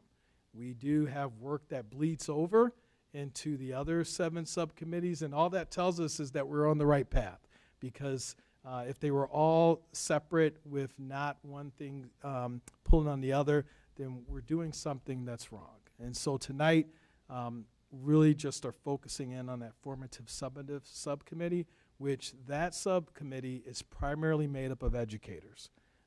It involves a member of the grading steering committee, but these subcommittees are primarily educators who are doing the research, who are coming back and making, showcasing the outcome of the work. I'm going to turn it over to Mr. Hillman in a moment, just as a reminder to talk about what's the systemic way in which they're approaching this work on the subcommittee as we start to get ready to go through the results. Thank you, Dr. Lee. Hello, everyone. All right, so as Dr. Lee communicated, each K-12 committee was co-facilitated by a teacher and also by an administrator, engaged in a structured review to learn and then develop recommendations. The process included researching equitable grading practices using local and state and national data, reviewing examples that were from both District 204 and surrounding school districts, such as Naperville 203, Plainfield, Oswego, collaborating across grade levels with teachers throughout the K-12 already implemented equitable grading practices, engaging in professional dialogue to determine which recommendations best align with our district's mission and vision, submitting a unified recommendation to the grading steering committee for review and consideration. This thoughtful and inclusive process ensured that recommendations are both research-based and responsive to the needs of our students and our community. It worked. All right, so formative assessments and summative assessments. This slide kind of gives you an idea of how to think about each of those 2 types of assessments. Formative assessments refer to a range of evaluation processes used by educators to monitor and then support student learning. It's intended to provide ongoing feedback that takes place on a consistent and regular basis to assist both teachers and students to be able to see where do they need to grow and where they're already doing really, really well. Examples of things like that include quizzes, entrance and exit slips, self-assessments, and then obviously discussions that take place in the classroom. Summative is meant to be that culminating evaluation about we've studied a unit of topic and it's now time to really decide how much have you learned and internalized about that content and that skill. It's that end of unit assessment. They are designed and they reflect a student's overall achievement. Think of the unit test, a final exam, a major product, a Socratic seminar, essays, things that are kind of at the very end of a unit of learning.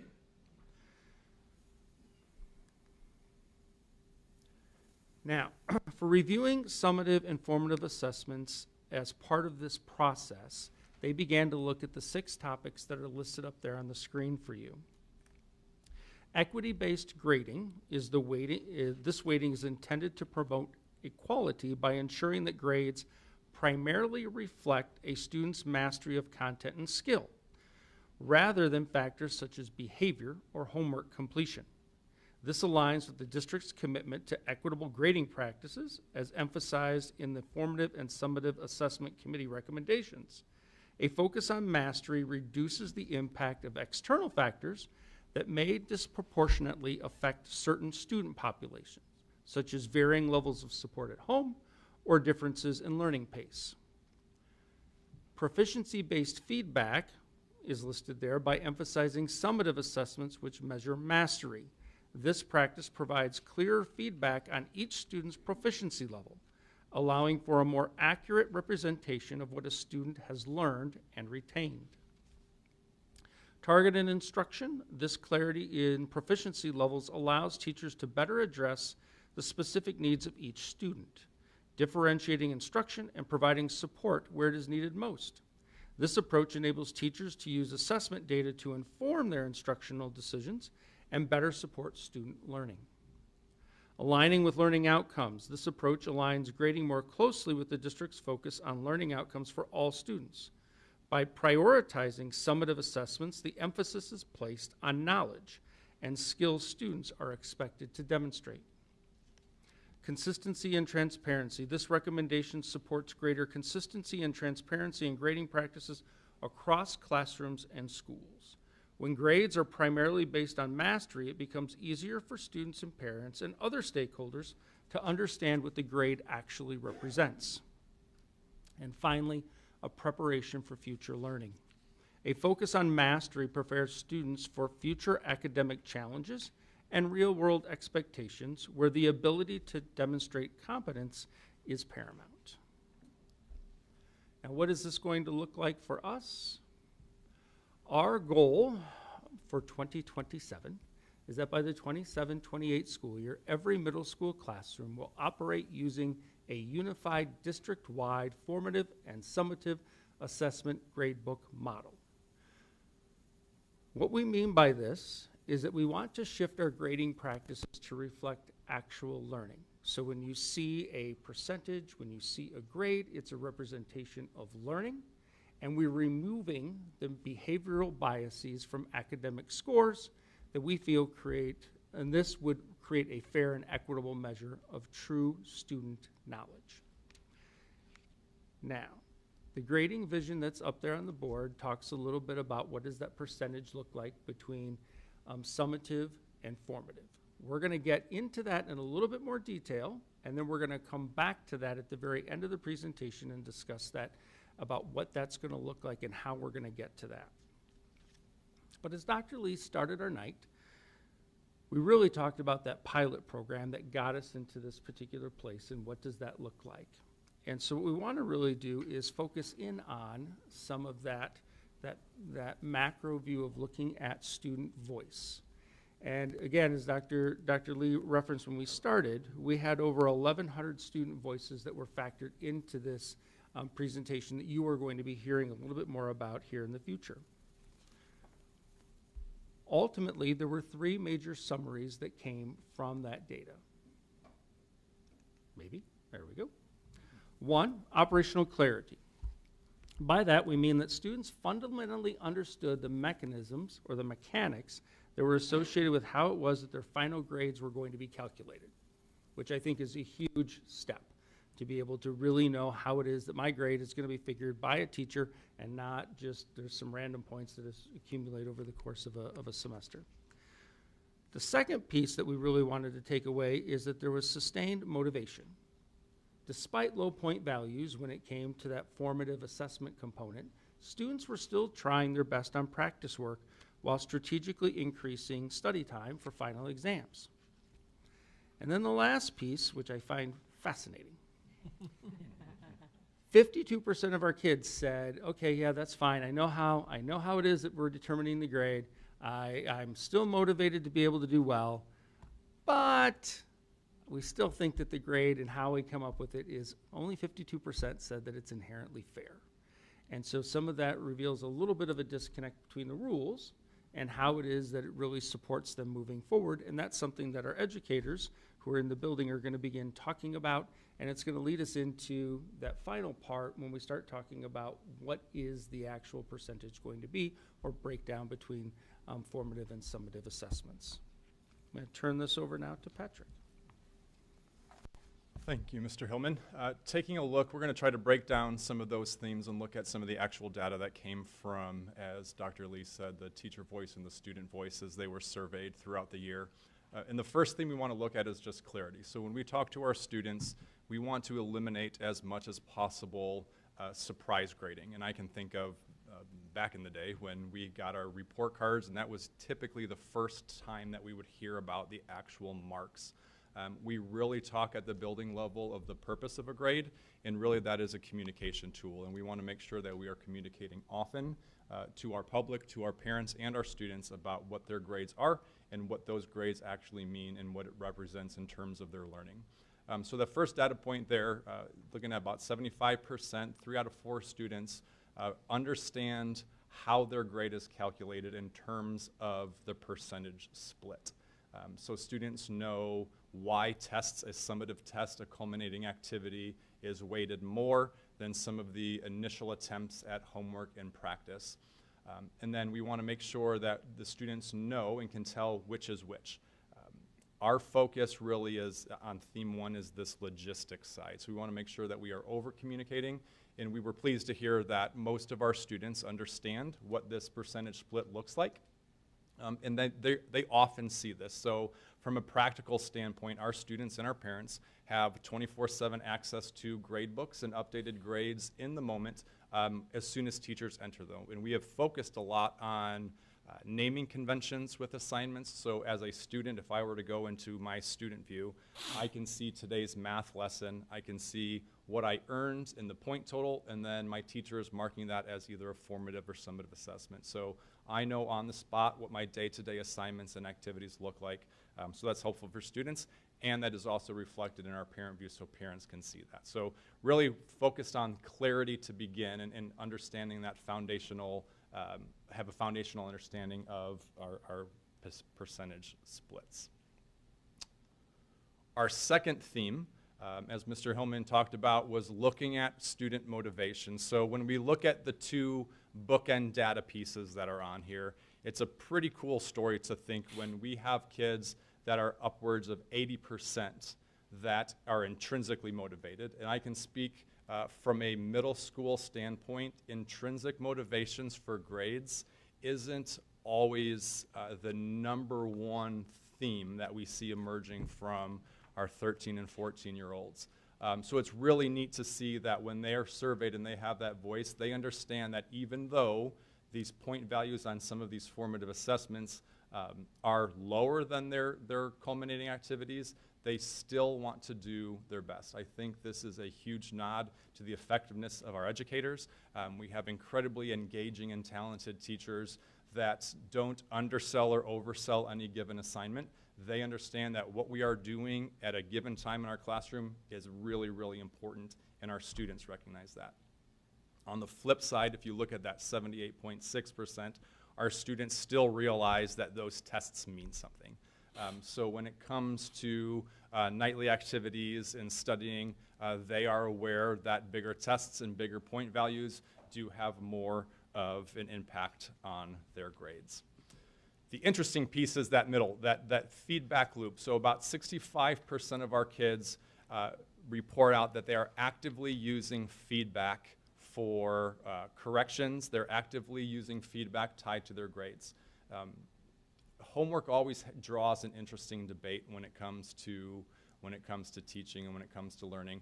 Research will show us that homework is most effective when it is tied to specific and personalized feedback to our students.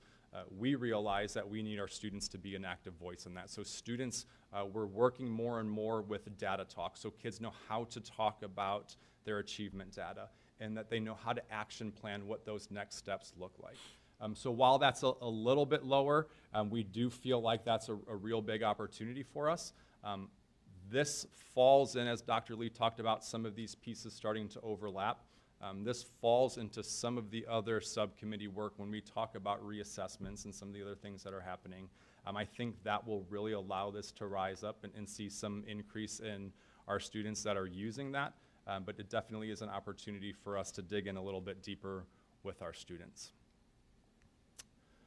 Looking at theme 3, looking at the low stakes, about 60% of our students surveyed that they are feeling less stressed. So I know that our district kicked off the year with Dr. Doug Bolton. He really did a great job talking about the pressures of school and the pressures of such an academically talented district such as ours. But our kids are seeing less stress when it comes to their holistic picture of their education. So when they're looking at some of these assignments that are of lesser point values, that takes a little bit of weight off their shoulders.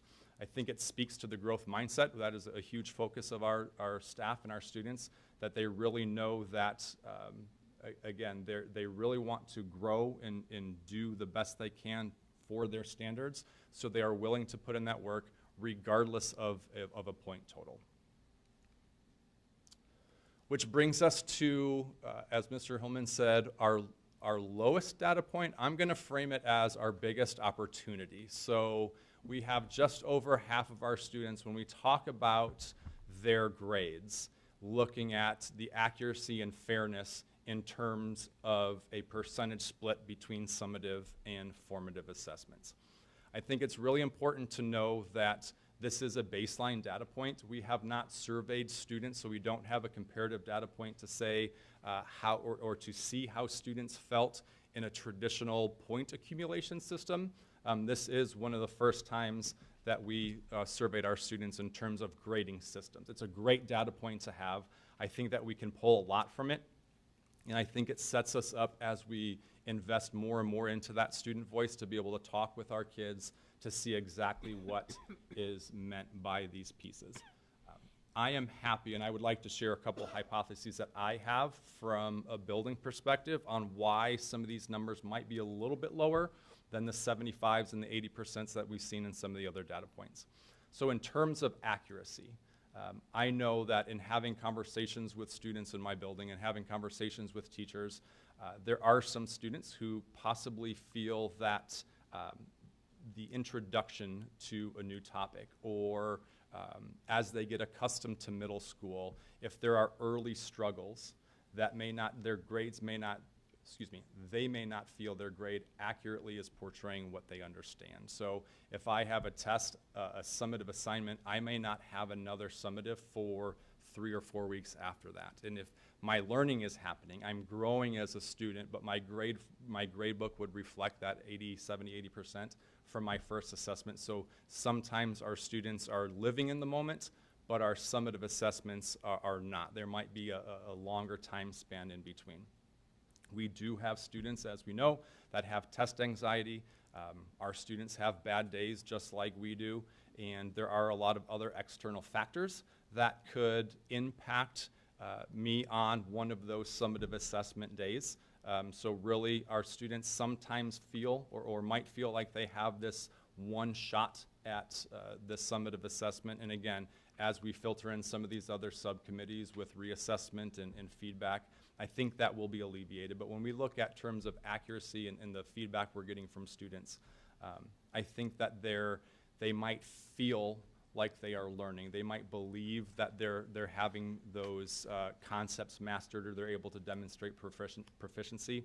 And then when we get to our summatives and we look at summative design, some of those analytical skills and application skills that usually come with a larger summative assignment, sometimes that is a little bit of the accuracy discrepancy that we might see. In terms of fairness, although students are motivated and they are engaged in some of those smaller point value formative assignments, sometimes it might feel like all of that work and it's not really taking a dent into my overall grade. So if it's only 20 or 30% or whatever that percentage might be, our kids are working real hard, but that doesn't always play out in terms of an immediate grade or an improvement in an immediate grade until that next summative comes. We are working to unify this, so in terms of fairness and equity, this is a growth year for us. We are trying to streamline and unify these practices, so again, confident that that will come as we put more and more emphasis on these data points. These next few slides, just take a look broken down by the 3 middle schools that piloted this. Again, while there is room for growth, I think there certainly is room for celebration. And when we look at our kids, what they are investing into their own education, we do see that a significant amount find that our systems are fair. They find that our system, they're knowledgeable about it, they're clear about what their expectations are. And we can see that through when we break down by school. These are some of the statements that were asked on the survey. So understanding how grades are calculated, that seems pretty straightforward. If you look at that column on the right, 4 out of 5, our kids are understanding the calculation that goes into their grade. But really what it comes down to, it's not the logistical side, it's more of that philosophical side, and really taking a look at what my assignments are and how that grade translates to our grade book. With that being said, I'm going to turn it over to Kathy. Thank you. I'm Kathy Malone. As stated, I'm a middle school math teacher, 6th grade. Teachers were also asked for their input on how this is going, teachers who piloted either the 80-20 or the 90-10. And so these actually are teammates of mine as well as myself. I swear I did not influence them to add. This comes from them. Although my team has had conversations over the years about this, as well as the 6th grade staff.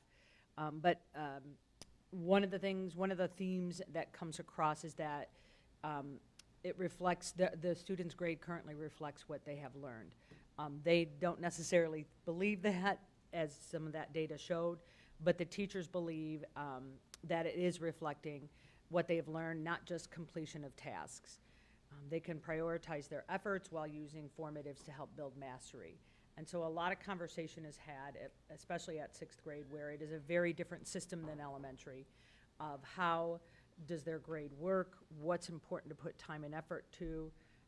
Yes, you might not have done as well on this formative as you had hoped, but how is that going to help you when it comes time for that summative? What can you walk away with? What can you learn from this in order to continue on that spectrum towards that learning and that summative? Tara said that more equitable grades are not impacted by homework completion, and as we know, what goes on in the home or what doesn't go on in the home is really out of control, often not just of the teachers, but of the students themselves.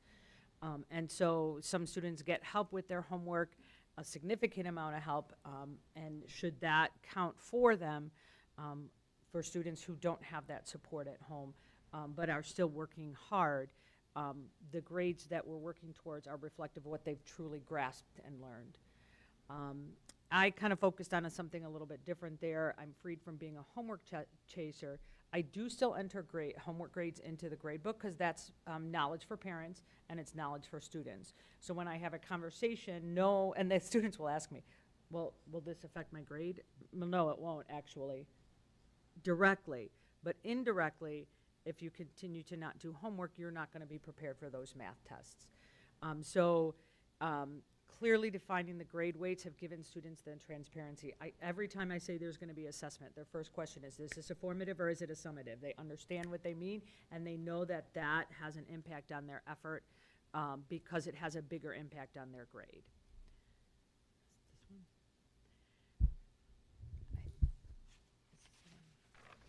Yeah, I'm doing it still. Back to those same targets that were put there. Students, as stated, I like that I can mess up on homework and learn from it without ruining it, but then we go to that bottom, I'm stressful knowing that almost my entire grade comes down to just a few big tests. So some stress alleviation, but some increased stress for that summative. Although I do feel like that is more reflective of college, of other places. I mean, you probably had taken a college class where that kid doesn't show up until the last day. You have no idea what their results are, but you're like, where are they in comparison to me who has showed up every class period? So it is yes, it is stressful, but if we can learn and teach them, as you said, frame them, have that education of students of how that grade works, then I think they're going to understand. And yes, I think summatives will always be stressful. They were when it was traditional. They will be till the end of time. But can we help them understand how that's going to reflect what they're learning and get them to where they want to go? Not just in 6th grade, but how each of these grade levels build on each other.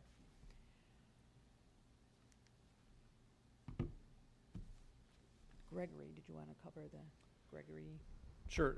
Just speaking a little bit to assessments, I think the next phase of this and part of the conversations we've started this year is really talking about just assessment literacy. So as our teachers design this, and we hear assessments and sometimes our brains go to test, but that's not always what an assessment looks like. So we really focus on mirroring what our assignments, what our classroom experiences are, and we want those to reflect a similar learning experience that our students will engage with a summative assessment. So we do focus a lot on collaborative learning.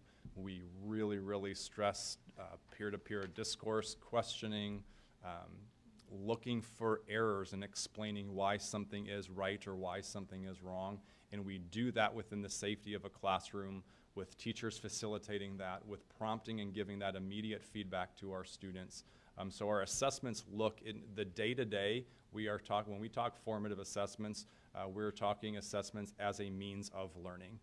So our kids are getting exposed to that, and they're doing a lot with each other and with our teacher. And then when we talk summatives, our summatives are an assessment of our learning. So once kids have had the opportunity to internalize all that information, they then have the opportunity to show that they've mastered that, looking to see how that transfers from course to course or topic to topic. So a lot of these, I know we've said it, kind of layer in with each other, but really want to make sure that we are clear with our students and making sure that our day-to-day experiences really reflect what those summatives will look like.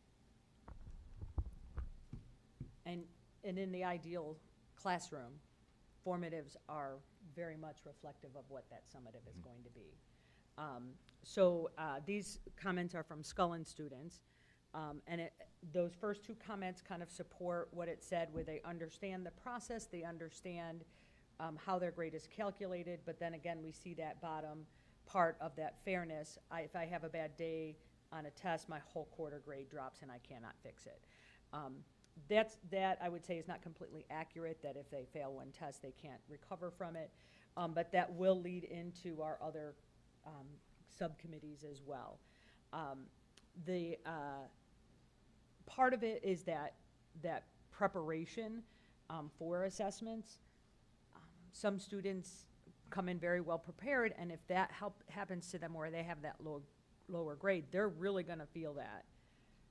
You might have another student who put very little time and effort to it, and they pretty much got there, but they want that better grade, and so they want that opportunity.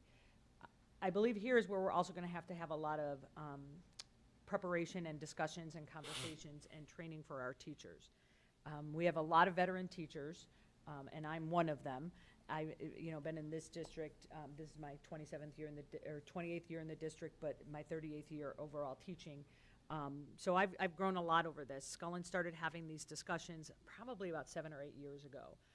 So when I've had conversations on our grading committee even, there's some high school teachers that we had these conversations with, the 80-20 and the 90-10. They're panicking that these kids are super nice and we don't want them to fail. And I understand where you're coming from. I was there a few years ago. But we're going to have those conversations, because there's others too that will say, well, if they're not ready for the test, that's it. There is no, we don't get retakes in life, which is not accurate. There's all sorts of opportunities in life for retakes. But there's that emphasis on the practice piece too. It's interesting how they can understand how it is important to go to soccer practice every day and swim practice every day, and how that's going to make them better in their games and their meets and everything else. So we have to figure out how to communicate that with their education. The day-to-day is really where you're putting that work in, and that's where it should pay off, is that end game.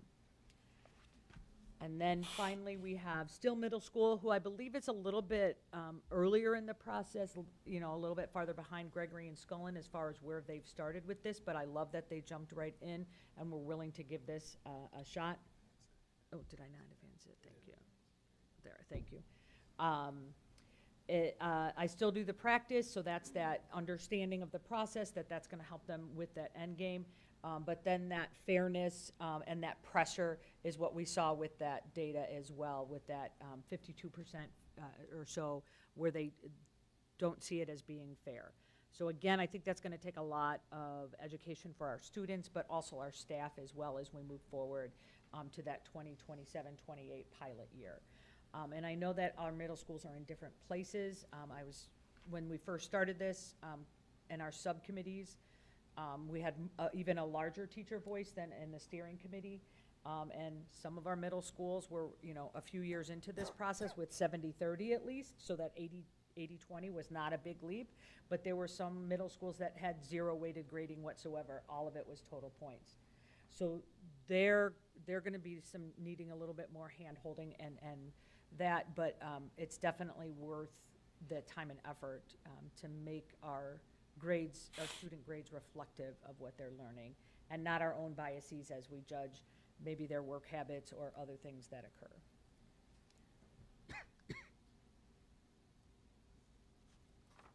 So as Brad stated before, our pilot was at the either 90-10 or 80-20. And I will say that 90-10 really came a lot from our subcommittee from the high school teachers on it. They're the ones that really pushed it, and some of them stated if I could have it 100%, I'd have it 100%. There were some that, you know, wanted to go there. Many of the middle school teachers were at that 80-20. So in order to kind of bridge that gap of where we've had different schools and different levels at different places, we are discussing that. Do we adjust that model to the 70-30? And will that be a minimum where teachers that are at that 80-20 or 90-10 can still go there? And that 70-30 is that minimum to try to make that grade reflective of their learning and their understanding. And then discussion point 2 is we're hearing that fairness. We're hearing that pressure of, hey, if I have a bad day or if I didn't, you know, do well on this, can I recover?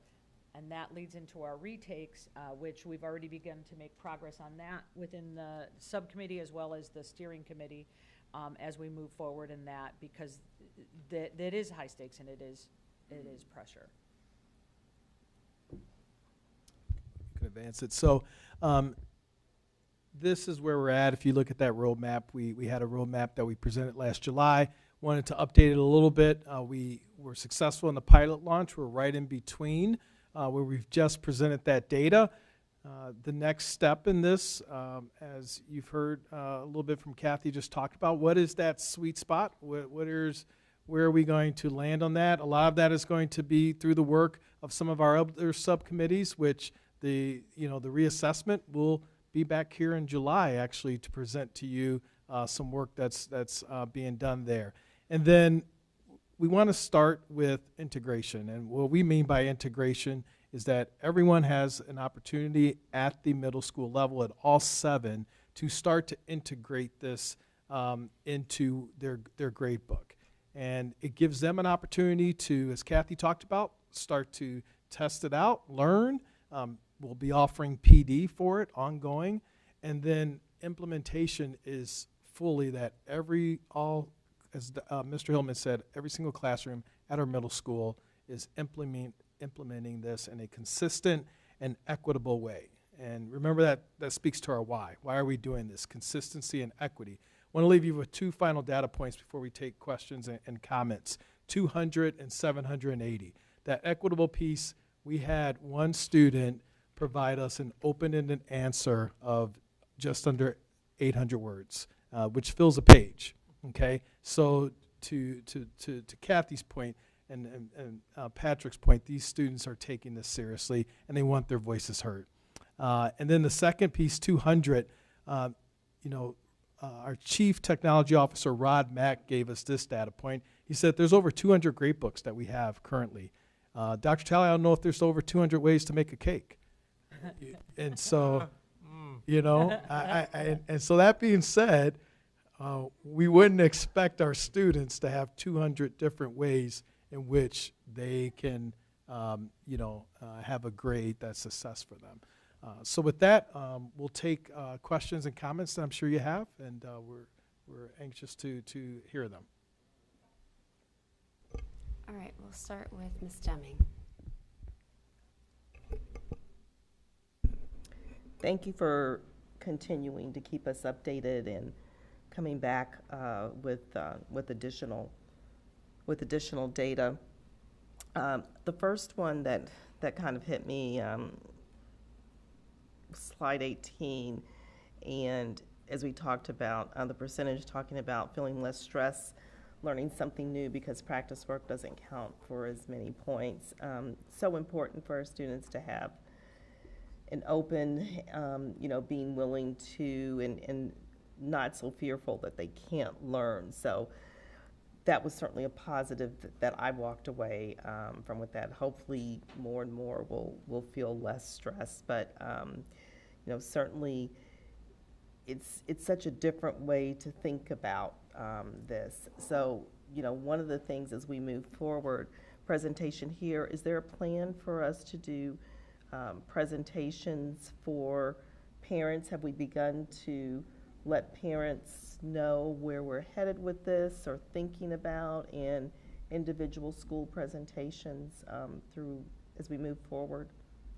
I'll let maybe talk a little bit about Pat or Kathy, what you've already done over the years, or what's been done, and then I can come back and share a little bit about what we're thinking about as well.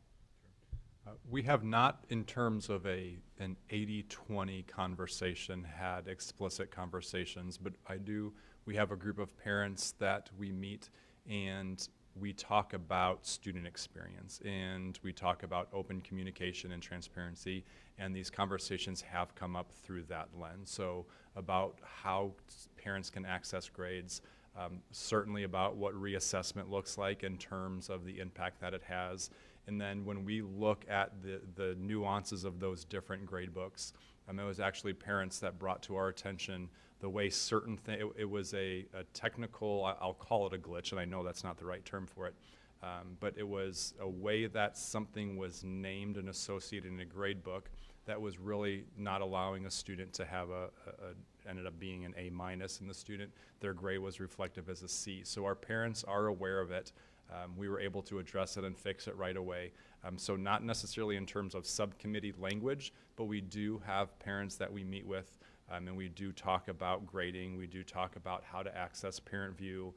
We talk about what assignments are, what they mean.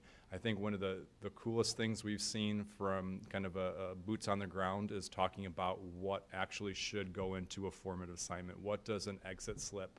What does it mean? What data as a teacher should I be pulling that to drive my instruction the next day? So it falls into the 80-20 discussion, but really looking at what are meaningful assessments and then communicating that out to our parents.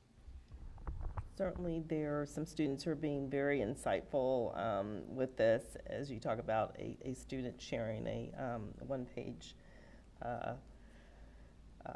summative on summative and formative.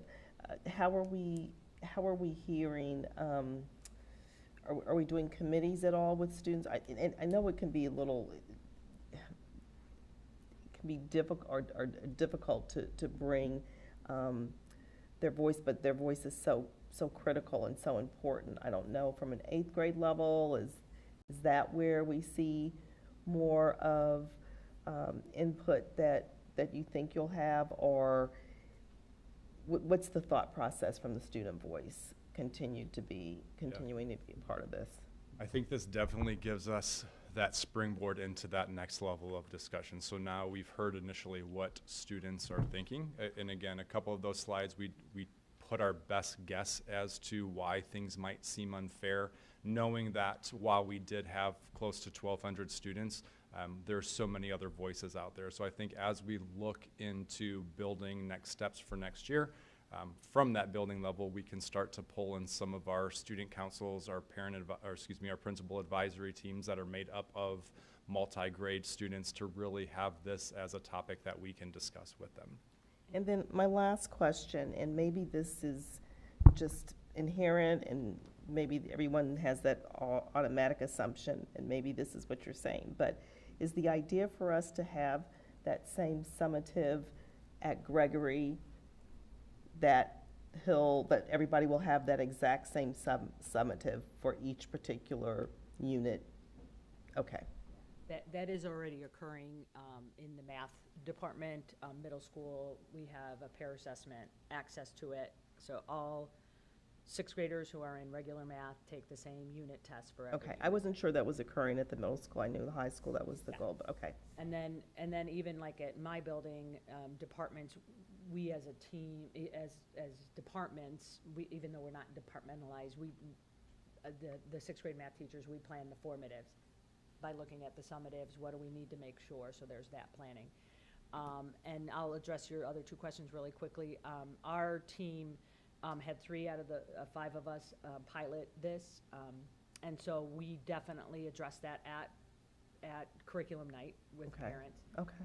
And we let them know that there will be variation within it this year. We're piloting this, so we welcome feedback and that. And so we were very distinct about that. And our other 2 we're still at that 70-30, so it was very close. And then in terms of student voice, we don't have any formal feedback either, but I can tell you my students are becoming more advocates of themselves. Before, I used to get more parent emails about why is my child's grade like this. First of all, I get rarely those types of questions anymore. Why is my child's grade like this? But the students themselves, today I entered a summative task. I do both tests as well as tasks for my 8th grade PA this week, and one of my students came up and said, Ms. Malone, you entered the grades, and my percentage hasn't changed at all. Can we take a look at that? Because I feel like that was, and so sometimes we have to talk about how, within that category, was that close to your average or not? So the students are advocating more for themselves and are feeling comfortable with that. Thank you. Ms. Grover. So I really appreciate this presentation. During COVID, we were focused on learning, and there was a policy that your grade could not it could not go reverse. And so I appreciate that your focus is on learning, and you're talking about that child who does bomb the test, because some children, everybody learns in a different capacity too. Not everyone is a good written test taker. They might be good at Socratic seminars, but not when it comes to take an English test per se. So my comment is just that I appreciate this, and I appreciate that you are thinking of everything. You have different subcommittees on different topics, so thank you for this presentation. Mr. Karubas.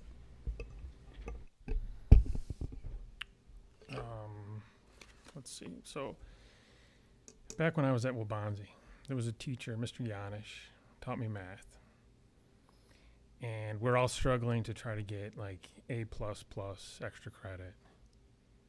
And he put us aside and said, look, you're not all going to Harvard. Some of these grades don't matter. It's what you learn. And that was way back in the day. And we didn't have, an extensive system. So I think part of this is we've all been struggling with it, and I've been struggling with it for decades.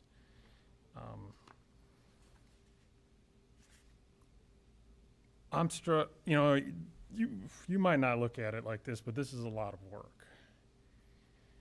Unified grading across the district, across multiple schools, just push the button and make that happen.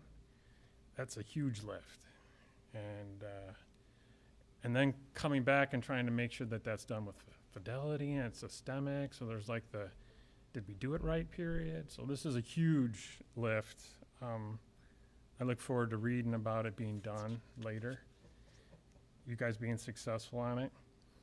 I am struggling with some of the terminology, and I hope it's just the lawyer in me coming out. But we're talking about like stress reduction, but there's also like healthy stress, right? Like the muscle grows when it's under, so it, you know, there's a spectrum there to try to make it happen. And then I struggle a lot with this, the use of fairness. Very subjective.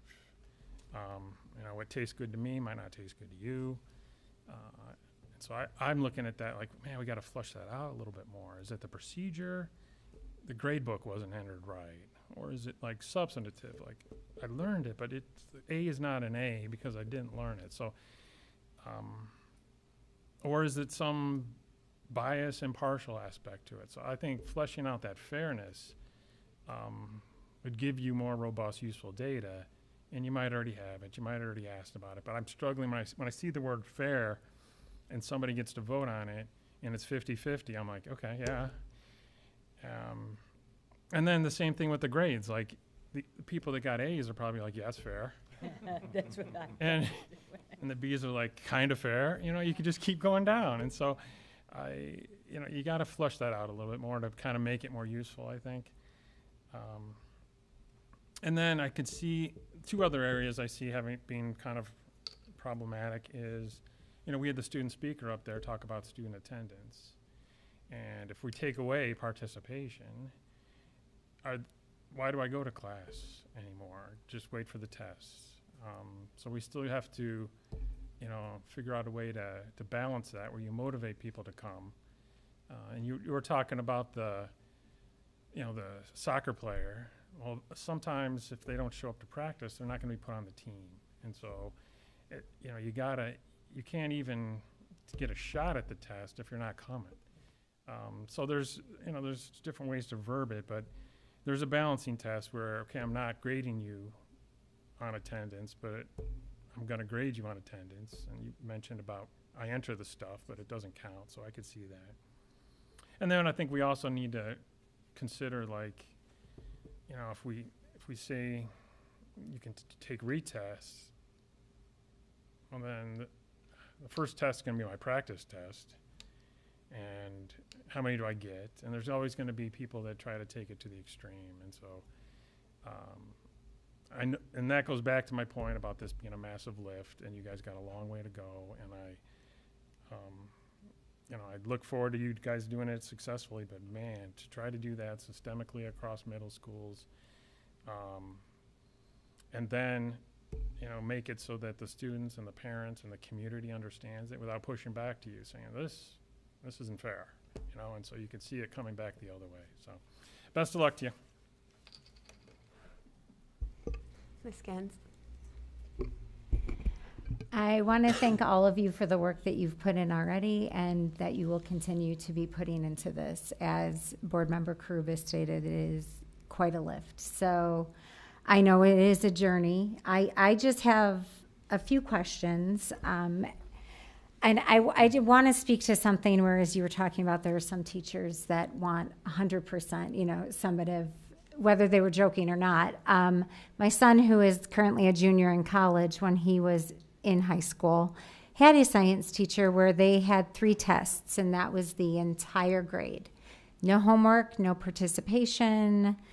And so my very high-achieving son ended up with a grade that he never thought he would get in a class because one of the tests he was absent for a few days as part of. So I have to go to when you're talking about with slide 27, the discussion points of the weighting balance and grace and mastery. I have to thank you so much for that because, and I want to make sure the community knows that's not what you guys are talking about, what this teacher did. That is not at all what the summative formative model is. I think obviously though that's probably a concern some parents will have, but I like that you're looking at possibly a 70-30 model.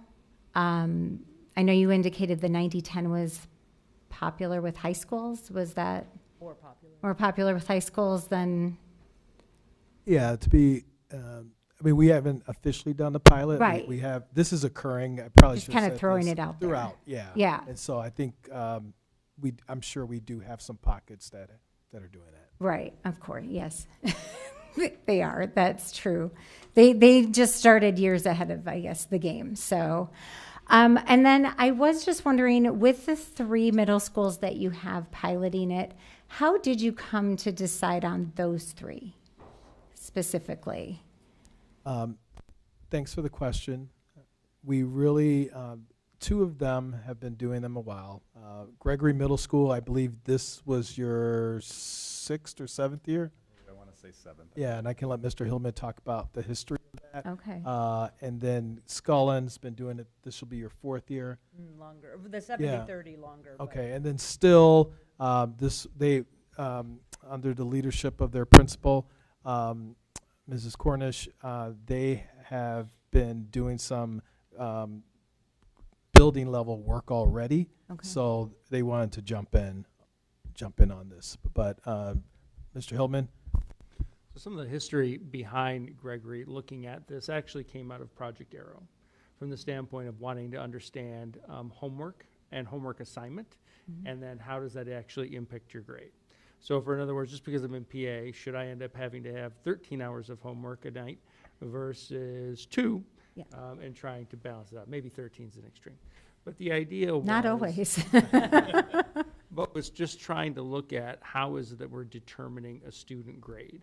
And so that led to a whole bunch of other questions, which led to some evolution and starting to look at grading practices, both in the building, not just in PA in general, but looking at grading practices and saying, do we really actually understand how important a test is in our grade book and how big of an impact it has?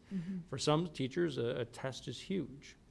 They don't even know it's huge, but when they go back and look at the math, if they ever go back and look at it, they realize, wow, that one test had a significant impact on a student's grade.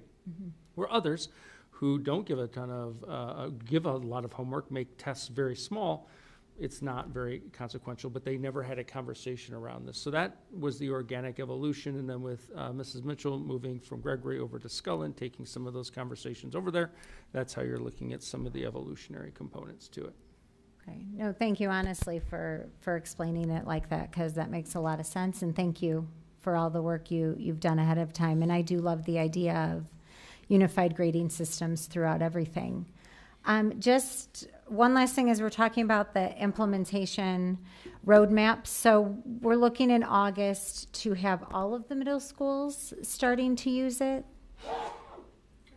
Bless Yes, you. we've had conversations with building leaders, and I want to be clear, we don't expect, nor are we requiring every single classroom in all Right. 7. But we will have what we would call early adopters throughout the 7, continue to expand this, continue to collect data, continue to offer professional development, and make it clear to all educators this is the road, while recognizing this is a huge lift with continued conversation and feedback. Absolutely. And then, so will some be doing then the 80-20, some will do the 70-30? I would imagine. Okay. We're not going to restrict it, because it's just going to be Okay. another data point for us that will help us make that overall determination. The goal would be, though, to be consistent among the 7 with some final percentage. Right. Okay. No, that makes sense, and giving some power, to the staff as well to decide what they're comfortable with. I definitely appreciate all of that. And then with the expanded pilot, are we talking about high schools at that point, or no? Is that further Yeah, down? so this is kind of bleeding into other subcommittee work. We'll be back before the board in July to talk about some actual retake work that's been taking place at the high school. Okay. And not giving away too much, but there will be something that the high schools will be doing this fall as well. And it will lead to sort of a flip-flopping of each other to keep this lift going. So Okay. the short answer to your question is eventually. Stay tuned. Yeah, stay tuned. I like that. You're building anticipation. So people watch our meetings over the summer too. Thank you again. Mr. Rising. We're going to be here for another 15, 20 minutes. I first want to start out with saying that I am very appreciative of this work that you all did, the time that you took to look into this, the background to make sure you were doing it thoughtfully. With that said, I inherently disagree with this path that we're taking as a district. I am not an educator, nor do I pretend to be, and I know my lane, right? So I am coming this purely from a parent standpoint and from doing about 3 days of research on this. I've looked at the Harvard study, the Virginia study, the Stanford study. I've looked at districts across the country that have done this work. You lean very heavily into students and how they felt. Motivation, less stress. Our job as a district is to make sure our students are learning. I appreciate the words of using equity and equality, but those are also feel-good words to me because students learn differently, all students. I'll give you an example of my two daughters, who college graduates, very successful. One was a very good, incredible test taker, hated doing homework. One was awful at tests, and homework saved her butt. Our job as a district is not only make sure that our students are successful academically, but also our job as a district and as parents are to ensure that our students are responsible and accountable. And so, you know, I think this is my first time in 25 years as a parent in the district, and my 15 years as a board member that I've heard for the first time that our students didn't understand how grading works. I have never heard that. There's clear rubric, and if the students don't understand, they should ask the teacher. Because it's pretty much set out the way teachers say, this test is worth so much, and this test is worth so much, and homework is worth so much. So I'm concerned because when we use that word equitable, I'm not sure this is equitable because we are putting more on that summative piece. We are putting more on that testing piece. To me, this is putting more pressure on the testing piece. And so, you know, I guess going forward, I mean, if homework is carrying a little weight, you know, I want to understand what evidence going forward and not survey data from our students about, you know, big surprise, they don't want homework. I'm just saying, or they don't think it's fair. But I want to understand that with this new model, we are still engaging students at a high level. Because if we're eliminating the homework piece of it and hoping that that's motivating them to learn or still stay engaged, okay, then how are we monitoring that? How are we measuring that piece? Because what I'm going to be asking for a year from now is what data do we look at? So what data and grading outcomes, what did they look like prior to implementation? And what did the outcomes look like after this implementation? Because I want to know that we said we want to ensure our students are actually learning, well then show me the data of that claim. Show me the data that actually worked. Because to me, if students aren't practicing with the homework, I question if they're learning the material. And yes, if we as parents or we as teachers have to encourage them to do homework to learn, well, so we're saying, please do the homework because it's going to help you learn, but the homework's not counting for anything. It's going to take a special kind of student to still keep up that motivation to make sure they're doing the homework. You would think most students would, but I question that. The second data point is I want to understand a year from now is what specific student outcome metrics will define whether this pilot is successful. And then also what evidence will tell us if this is not working. You know, again, as I said, I appreciate the work, but I want a clear baseline of where we've been, ongoing data tied to academic performance, and improved learning at the end of the day. Again, we said motivation, less stress. You know, I view this personally, and don't get me wrong, I hope it's extremely successful, and I hope you're saying, Rising, you were totally wrong, you know, and look at how great this is working. But I feel like we're creating less motivation for our students, and I feel like we're creating more stress on the testing piece. Because we want to ensure that they're accountable and responsible while they're learning the skills, while they're in K-12, before they go away to college.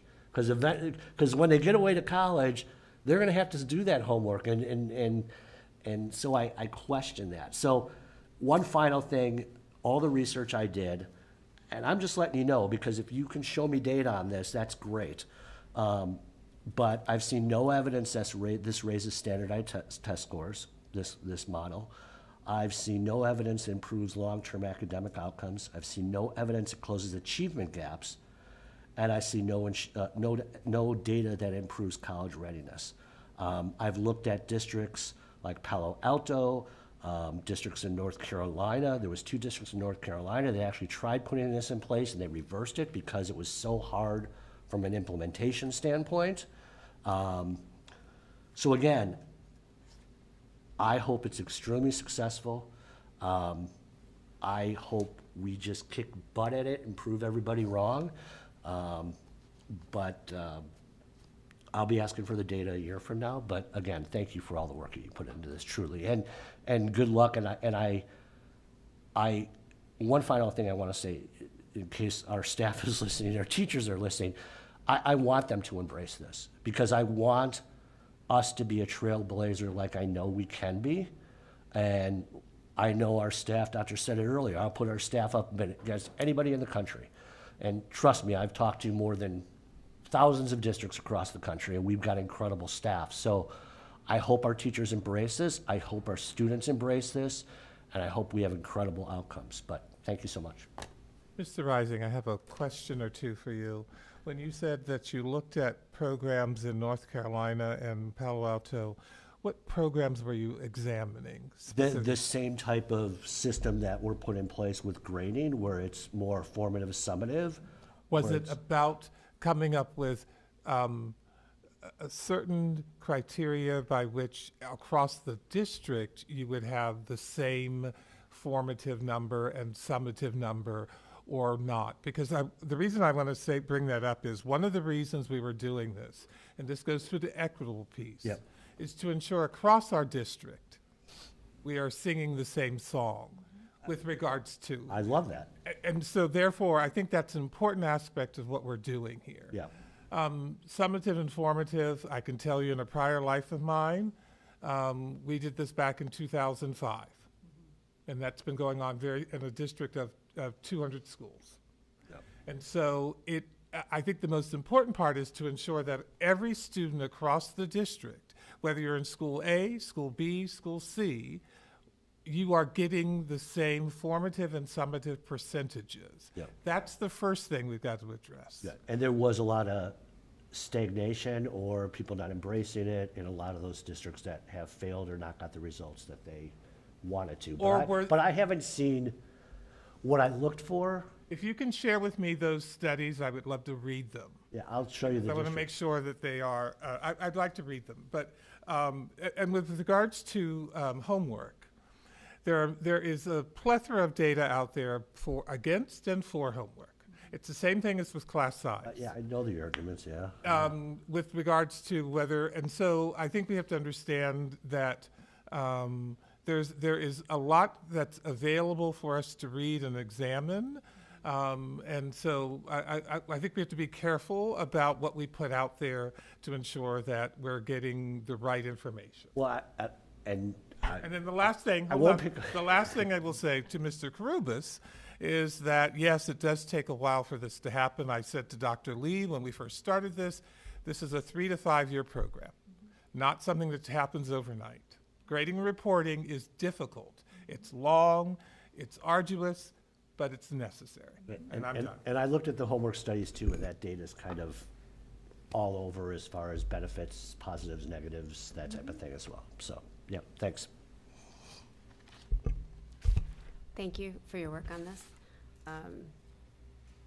Somebody who's had to construct my own grading structures. I appreciate this. I also want to raise what is an important point for me even to remind myself, which is that whatever your percentage breakdown, 70-30, 90-10, it doesn't necessarily mean that there are only 3 exams that make up that 90%. You could have 25 that make up that, right? That doesn't necessarily limit that. It is broken down, right? They are bigger projects, but I think oftentimes it seems that we think of those as like your final exam is worth 70% of your grade. And that may be true in some college courses, but I don't think that's by and large what we're talking about here for middle school. So there are more moving pieces in those weighted sections. So for me, that's important to remember. I just had 2 brief questions. The first is was there any discussion of since we're going to undertake this big project, was there any discussion of it being a graduated system, whereas we introduced those 6th graders who are learning a new system of grading altogether with a 60-40, and maybe, across 6th graders we do that, and then 7th grade we change that percentage a little bit, so by the time they get to high school, they've learned this stepping stone process. Yeah, I was at Mr. Hillman's principal meeting, and that was actually one of the things that came up. Mr. Rowley could probably talk about that with his colleagues. So there's a lot. I will tell you that helping to lead a grading committee of 7 subcommittees has been joyful. As to Dr. Talley's point, this is a strong area of just belief, research on all over for teachers and everyone. And everyone has their go-to article, data study, and this is very personal for a lot of educators. So There was a lot of passionate talk in our committee, in Yeah. both the subcommittees as well as the steering committee. So yeah, Grades are emotional across the board. Absolutely. For everyone involved. My only other question was whether you've noticed any differences across the subject areas, across the great divide of humanities versus STEM classes, for example. Yeah, this is, I do want to share that I think, maybe we haven't brought this out, but this is already happening. It's been happening at so many different levels. You look at, for example, the high schools, and you think about how some of those assessments are designed. There are teachers, early adopters who have been very, consistent in this. There are building teams who have done research on their own and said, hey, this is the direction we're going. And again, the piece is just the consistency for the student, because I think all of us have been in the parent-teacher conference where the parent has said, so if my student, my son or daughter, had just done their homework, they would have gotten A, because the summative, they demonstrated that they got the A, but because they didn't do the behavior in the homework, they're not getting the A. And those are uncomfortable, because I've never had a response to that parent about why that mastery, that grade didn't happen. So some of those conversations, these are, uncovering as well. Yeah. Well, I appreciate all the effort and time that's gone into looking at whether and how this will work in District 204. Thank you for your time. Thank you. All right. We will now, I feel like we need a 7th inning stretch. If anybody wants to stand up for just a moment. A little yoga, yep.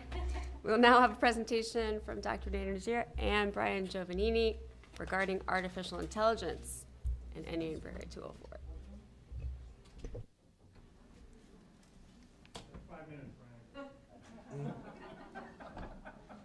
You don't have to worry about me or Dr. Jar. We got this. I did not.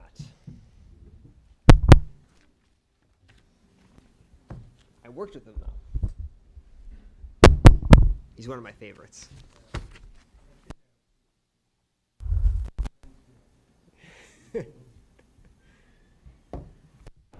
Good evening, board, Dr. Talley, colleagues.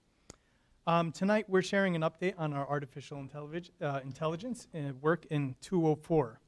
I want to start by thanking the AI task force, instructional tech staff, teachers, administrators, and so many leaders who have helped shape this work. This is not one person's project, and it's not just a technology project. AI touches on instruction, equity, privacy, assessment, the future skills our students need, and so much more. For the last 2 years, much of the work was exploratory. We introduced the AI landscape, formed the AI task force, and identified early next steps. This year, the work has moved into intentional implementation. We now have clearer values-based stance, the AI in 204 website, the AI playbook, and student-facing guidance and adult capacity building. The point is not that we have more AI resources. The point is that the work is becoming more coherent. When generative AI first emerged, the question was practical. Should these tools be blocked or unblocked? And I would tell a story, but I'm short on time, but I think we might have had a crisis meeting or something. And We did, right here. Right here. And then as we were walking out, somebody said, you know, kids are using ChatGPT in class. Should we just go ahead and block it? And it could have just ended there. It could have just been a decision, block it, let's move on, we'll think about this later. But that's not what happened. The question mattered, but it was too small. A block or unblock decision only answers access. It does not answer learning. We had to think about equity, authorship, privacy, bias, verification, and so much more. This is why this became a district responsibility, not just a tech setting you turn on or off. One of the strongest conclusions we reached is that AI does not make our portrait of a graduate less relevant. It makes it more relevant. AI changes access to information. Students can generate ideas, text, explanations, and images quickly, but that does not replace human capacity. Students still need flexibility, communication, creativity, citizenship, critical thinking, problem solving, and resilience. In an AI-rich world, those skills matter even more. We're seeing the same thing outside of our district. The World Economic Forum continues to point to both technical fluency and deeply human skills, analytical thinking, creativity, etc. The OECD makes a similar point in education. AI can support learning when guided by clear teaching principles. Without that guidance, students can produce better looking work without deeper learning. This is exactly what we're trying to protect against. Our belief statement anchors our work. It commits us to using AI ethically, responsibly, and in alignment with our portrait of a graduate. The most important phrase for us is that AI should enhance, not replace human connection. That's our guardrail. AI should not replace teachers, student thinking, or the learning we're trying to build. The AI in 204 website makes our stance public. Families should not have to guess what the district believes. Staff should not have to create different interpretations building by building, and students should not receive mixed messages. This site clarifies what we believe, how AI connects to the portrait of a graduate, and why judgment matters, and why privacy, transparency, bias, and verification matter. It's more than a resource page. It's a public-facing statement of how we intend to lead through this change. The website gives our public-facing vision. Then we have a playbook that gives our core framework. And then student, staff, and family guidance translates that framework into practical use. Again, we're not just making a collection of AI resources. We're creating a coherent guidance system. And I think the groundbreaking shift that really the AI task force thought deeply about is that a lot of the AI conversations start with permission. Is it allowed? Is this cheating? Should it be blocked? Those questions matter, but they're not enough. Our framework starts with the learning goal. The better question is, what thinking does this task require? What role, if any, should AI play? The shift moves us from managing use to building judgment. from tool access to learning purpose, and from compliance to student ownership. The AI playbook is the heart of this work. Again, it's not a tool guide, it's a learning framework. The playbook helps us ask, what skill is this task designed to build? What thinking must remain deeply human? When can AI support?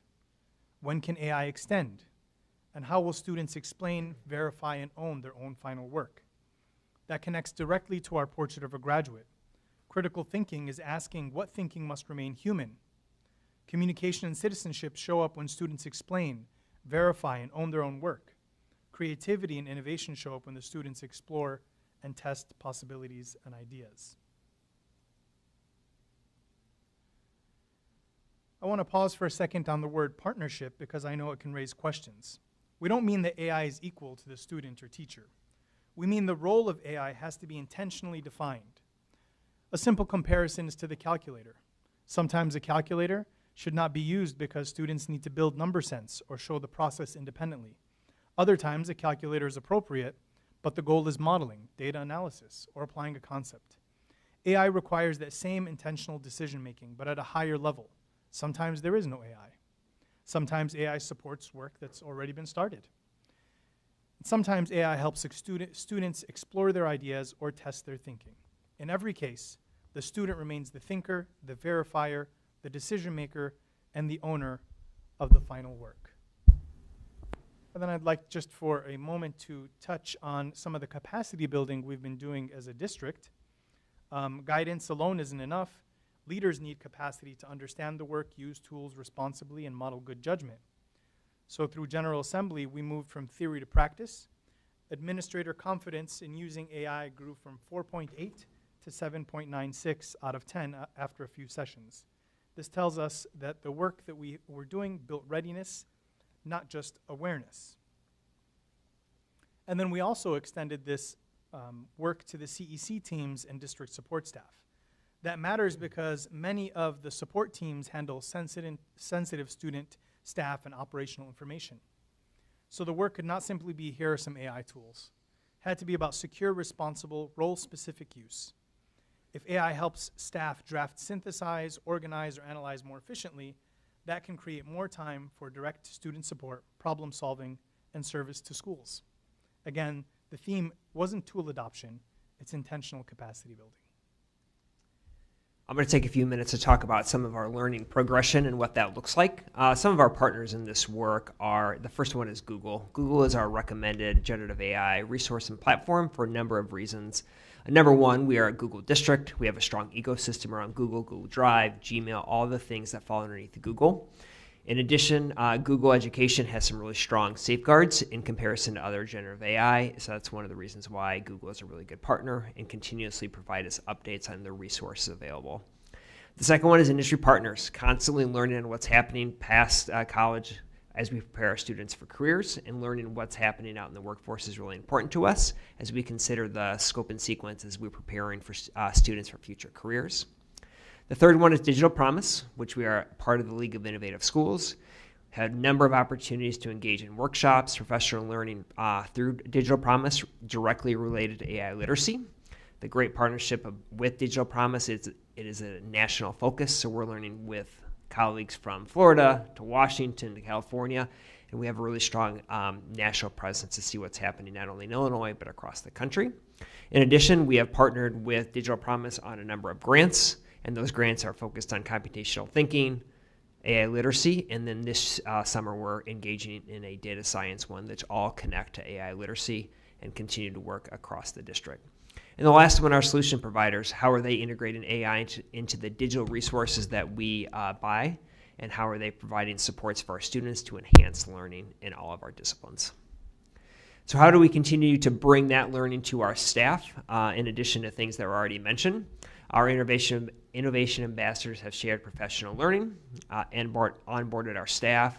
We continue to share monthly updates, little tips and tricks related to AI literacy or AI integration from a professional and personal lens. We've shared professional learning with General Assembly, which is our building leadership, And we continue to offer summer courses, some of them being asynchronous, where our staff can engage at their space, at their time, and at the place in which they find that learning can be valuable to them. But some of our best learning is obviously just in the halls, in our professional learning teams, and learning what other people are doing and what that can look like in my classroom. So what does it actually look like from the student perspective? We talked a little bit about the staff perspective. So our students, our scope and sequence looks like this. At elementary school, we continue to focus on our digital literacy, digital citizenship and media literacy, which we have done for a number of years, which is led by our LMC directors. They do an outstanding job of delivering these lessons that are K through 5, and that's a really strong foundational component. And we continue to emphasize that in our work with Digital Promise as well. They've done some research on this and continue to focus on that as a building block for AI literacy. In addition, at the upper grade levels, we're starting to look at some dedicated AI lessons and leveraging some of the resources that we will have available for our elementary school students. As we move on to middle school, this is where we continue to highlight digital citizenship in our Achieve classes. Then also now we start to target a little bit more about AI within what is AI, using it and creating it in our instructional technology classes. And they lead that scope and sequence and helping us partner with our core classrooms. And the final one is high school, which is a little bit more departmental based. Some things that we're moving towards to be more intentional next year is providing some curriculum onboarding so that our teams who go through curriculum writing can start to add in some AI components within their discipline that directly align to what they're doing in their classrooms and continue to provide supports to buildings as needed.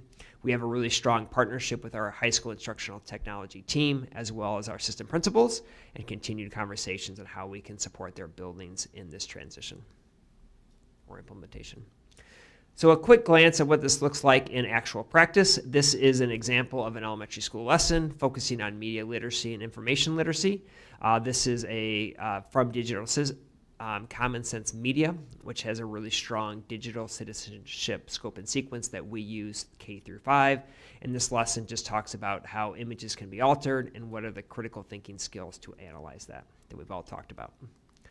At the middle school level, 2 quick examples. This is the first lesson that our students do in Essential Tech, really starting to look at machine learning and how do computers use data to make predictions. This next one is about AI in our world, leveraging some of the languages that we had just talked about now. This is actually a new one, and this is from AIEDU.org, which has provided some really short, task-oriented to get students thinking about what this looks like in their world and concepts, but also allows us to highlight that language that we talked about, the independent, supportive, and collaborative, as they think about it in their other classes. And then our high school example, this came out of our task force work and a curriculum conversation with the team that was there from the following week doing some curriculum kind of just revisions and looking at what that looks like. Business management has used the Open Stacks textbook, which is a free resource that can be embedded directly into Notebook LM. And this is a great activity for them to onboard to Notebook LM, get them using it, and having a project to kind of get them thinking about what it looks like in their discipline and to use the resources available in their class. So what do the AI resources actually look like for our students next year? At the high school level, the first 3 are going to be Google products. So Gemini is going to be your generative AI chatbot, similar to ChatGPT or others. Notebook LM is going to be very targeted based on the resources, and Google Gems. Notebook LM and Google Gems can be directly integrated in Google Classroom, so students can share those assignments directly with students. And then Canva and Adobe are resources that are available K through 12th grade. And our teacher toolkit, we know that this also comes with ensuring that our teachers are supported in what's happening in the classroom. There's sometimes when there's independent activities and there should be not tech or any tech assistance. So some of the things that can help our teachers with that. The first one is Secure the Classroom, allows teachers to block or allow only certain websites. It allows teachers to monitor kind of what's happening based on what's happening in the classroom. And they can also screen lock if they need students' attention. The second one is our assessment suite. Pair Assessment is our kiosk app, which provides a lockdown experience where students cannot go outside of that app experience, so they can't go to other websites or anything else, so it is locked down to what's happening in that assessment. Live class board, teachers can analyze what's happening in their test in the moment. And then the last one, pair assessment has an ability to generate AI questions that are directly related to standards or unit objectives. And then also dynamic parameters is a nice feature which allows a teacher to write a question, but the assessment platform, pair assessment, will change some of the numbers or concepts within there. So we're still testing the same skill, but allowing each student within that's sitting around it has a different question per se, but still assessing that same skill. So what's next? Continuing looking at refining guidance, continuing to offer professional learning, trying to provide some family guidance as well through this landscape, and continuing to align our AI literacy with Port Chiffitt Graduate. And as mentioned earlier, this work takes a team, takes an effort. A huge shout out to a lot of people on this, including Tanya and Brooke, who are on our team, our high school instructional technology system principals and ELA department chairs who have really good, thoughtful conversations and what this looks like at the high school level. And then our middle school instructional technology and LMC directors who are on the front lines delivering the scope and sequence for our students, and we could not do this without them. And of course, Tech Services is a strong partner that we constantly meet with to make sure that we are providing a safe experience for our students, ensuring that their data is protected, and making sure they have the resources that they need. So thank you for allowing us to share a quick update. I'm more than happy to answer any questions. I'm just going to open the floor. Yeah, go ahead. I got a quick question. So, students are concerned sometimes because the teachers will say, we're going to use an AI detector to make sure that your work is your work. And sometimes AI detectors can have false positives.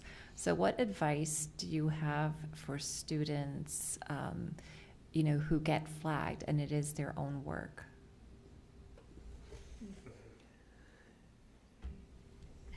So this is so some of the resources that we have available are some of the things that we mentioned. So we recommend kind of using those resources that we have, that we've kind of published and available to our staff. Some of those other ones are not ones that necessarily that we recommend, so we try and have our staff connected to these as much as possible, and we try and share that as much as we can. There are a number of different avenues with our building leadership as well as teaching staff. There are monthly updates to make sure that we're kind of using some of these resources that we vetted, looked at, and evaluated. Yeah, we do not endorse AI detection tools, or we don't purchase them or use them. We know that they can have a lot of false positives, and we'd rather, again, be human-centered in relationships and have a talk like, hey, Brian, your doc was blank for 6 days, and then in 3 seconds it generated 5 pages in there. And then he'll say, well, that's because I like to use Microsoft Word, and then paste it in. And that's a conversation you can have. We would prefer to have those conversations than to say, hey, gotcha, this looks 68% AI generated. So that's, again, I think some of this is still a reaction to how things are going and just some of the feelings that we might have around learning and really wanting to preserve student learning. So I think it might come out of a good place with educators. Like, I want you to do your work. I want you to build this skill. But that's not the direction we would encourage our educators to go with AI detection tools. Is that accurate? Thanks. One comment and then a question. So when Natasha and I were at the National COSBA School Board Conference, kudos to you, Dr. Najjar, because in a couple companies and a couple presentations, people had found our generative AI policy and were kind of raving about it and said it's one of the best ones they've seen out there. So I just wanted to give you a compliment at the district level that has been noticed across the country, our policy on AI. Question I have, not really worried when it comes to our students in AI. It's more on the teacher or the staff piece. And I know you touched a lot on it, but are we constantly trying to give our teachers professional development on this? I guess is the first thing, because I would assume, and I saw some tasks or lessons that you had for AI for teachers, but I'm assuming we would like to get to a place eventually with our teachers where there's kind of like this best practices of what they should be doing on a daily basis, not even scope, sequence, or subject area, but it's like, how are you embedding AI in your classroom? And here's how it looks. So, I mean, is that kind of where we would eventually ultimately like to get, of what best practice looks of using AI with their students at the different levels, elementary, middle, and high school? I think you nailed it. It's a tool in our teacher's toolbox. What is the lesson outcome that they're trying to accomplish? And that is a resource that is available to them. And there's some really good ideas being generated across our teachers, across the nation, about how they can use that for within their instructional design based on what they're trying to accomplish. So we're essentially yes, leaving it up to them in some capacity, right? Yeah. Some capacity. I think that's where some of it comes through the student outcomes are pretty clear, K-8, and then as we work a little bit more intentionally at high school, how can that look in a more content-specific classroom? Okay. Yeah, definitely. I think the professional learning is ongoing, and then also we're big fans of also trying not to overwhelm teachers, being sensitive to the task that I think the best people on the planet do every day, and so how are we using our current tools like Google Classroom and the AI built into that, pair assessment and the AI built into that, to seamlessly integrate AI into what they're doing versus just, here's another tool, learn this, and overwhelming people. So I think, and that's a lot of the work, if I can speak for some people in the district, just further aligning and simplifying as much as we can, and in the AI realm also. Great points, thanks. Quick comment, just thank you so much for being willing to, take leadership position and move forward and not put our heads in the sands, because there are many people in school districts who are seriously taking a look, but there's some who are still just shying away, and we have to be sure that we're helping to prep our students as well as our staff the right ways to to use AI. I think the calculator analogy is a great one, and hopefully can help our staff, our people understand why AI is so important for us to make sure that we embrace so that we can show our students and staff how to use it in the right manner. So I appreciate how much energy you're putting into helping people learn about it. Because I think there's, at least for those of us who are over the hill of the technological and intuitiveness, the knee-jerk reaction is often like, it must be bad. At least that was my experience as a teacher, right? The first time I was showing up in my classroom, it was, no, I don't want it, I don't want it. And having the resources and opportunity to say, this is actually how it can be used as a tool, and in fact, instead of shying away from it altogether, here's a lesson we can do with it.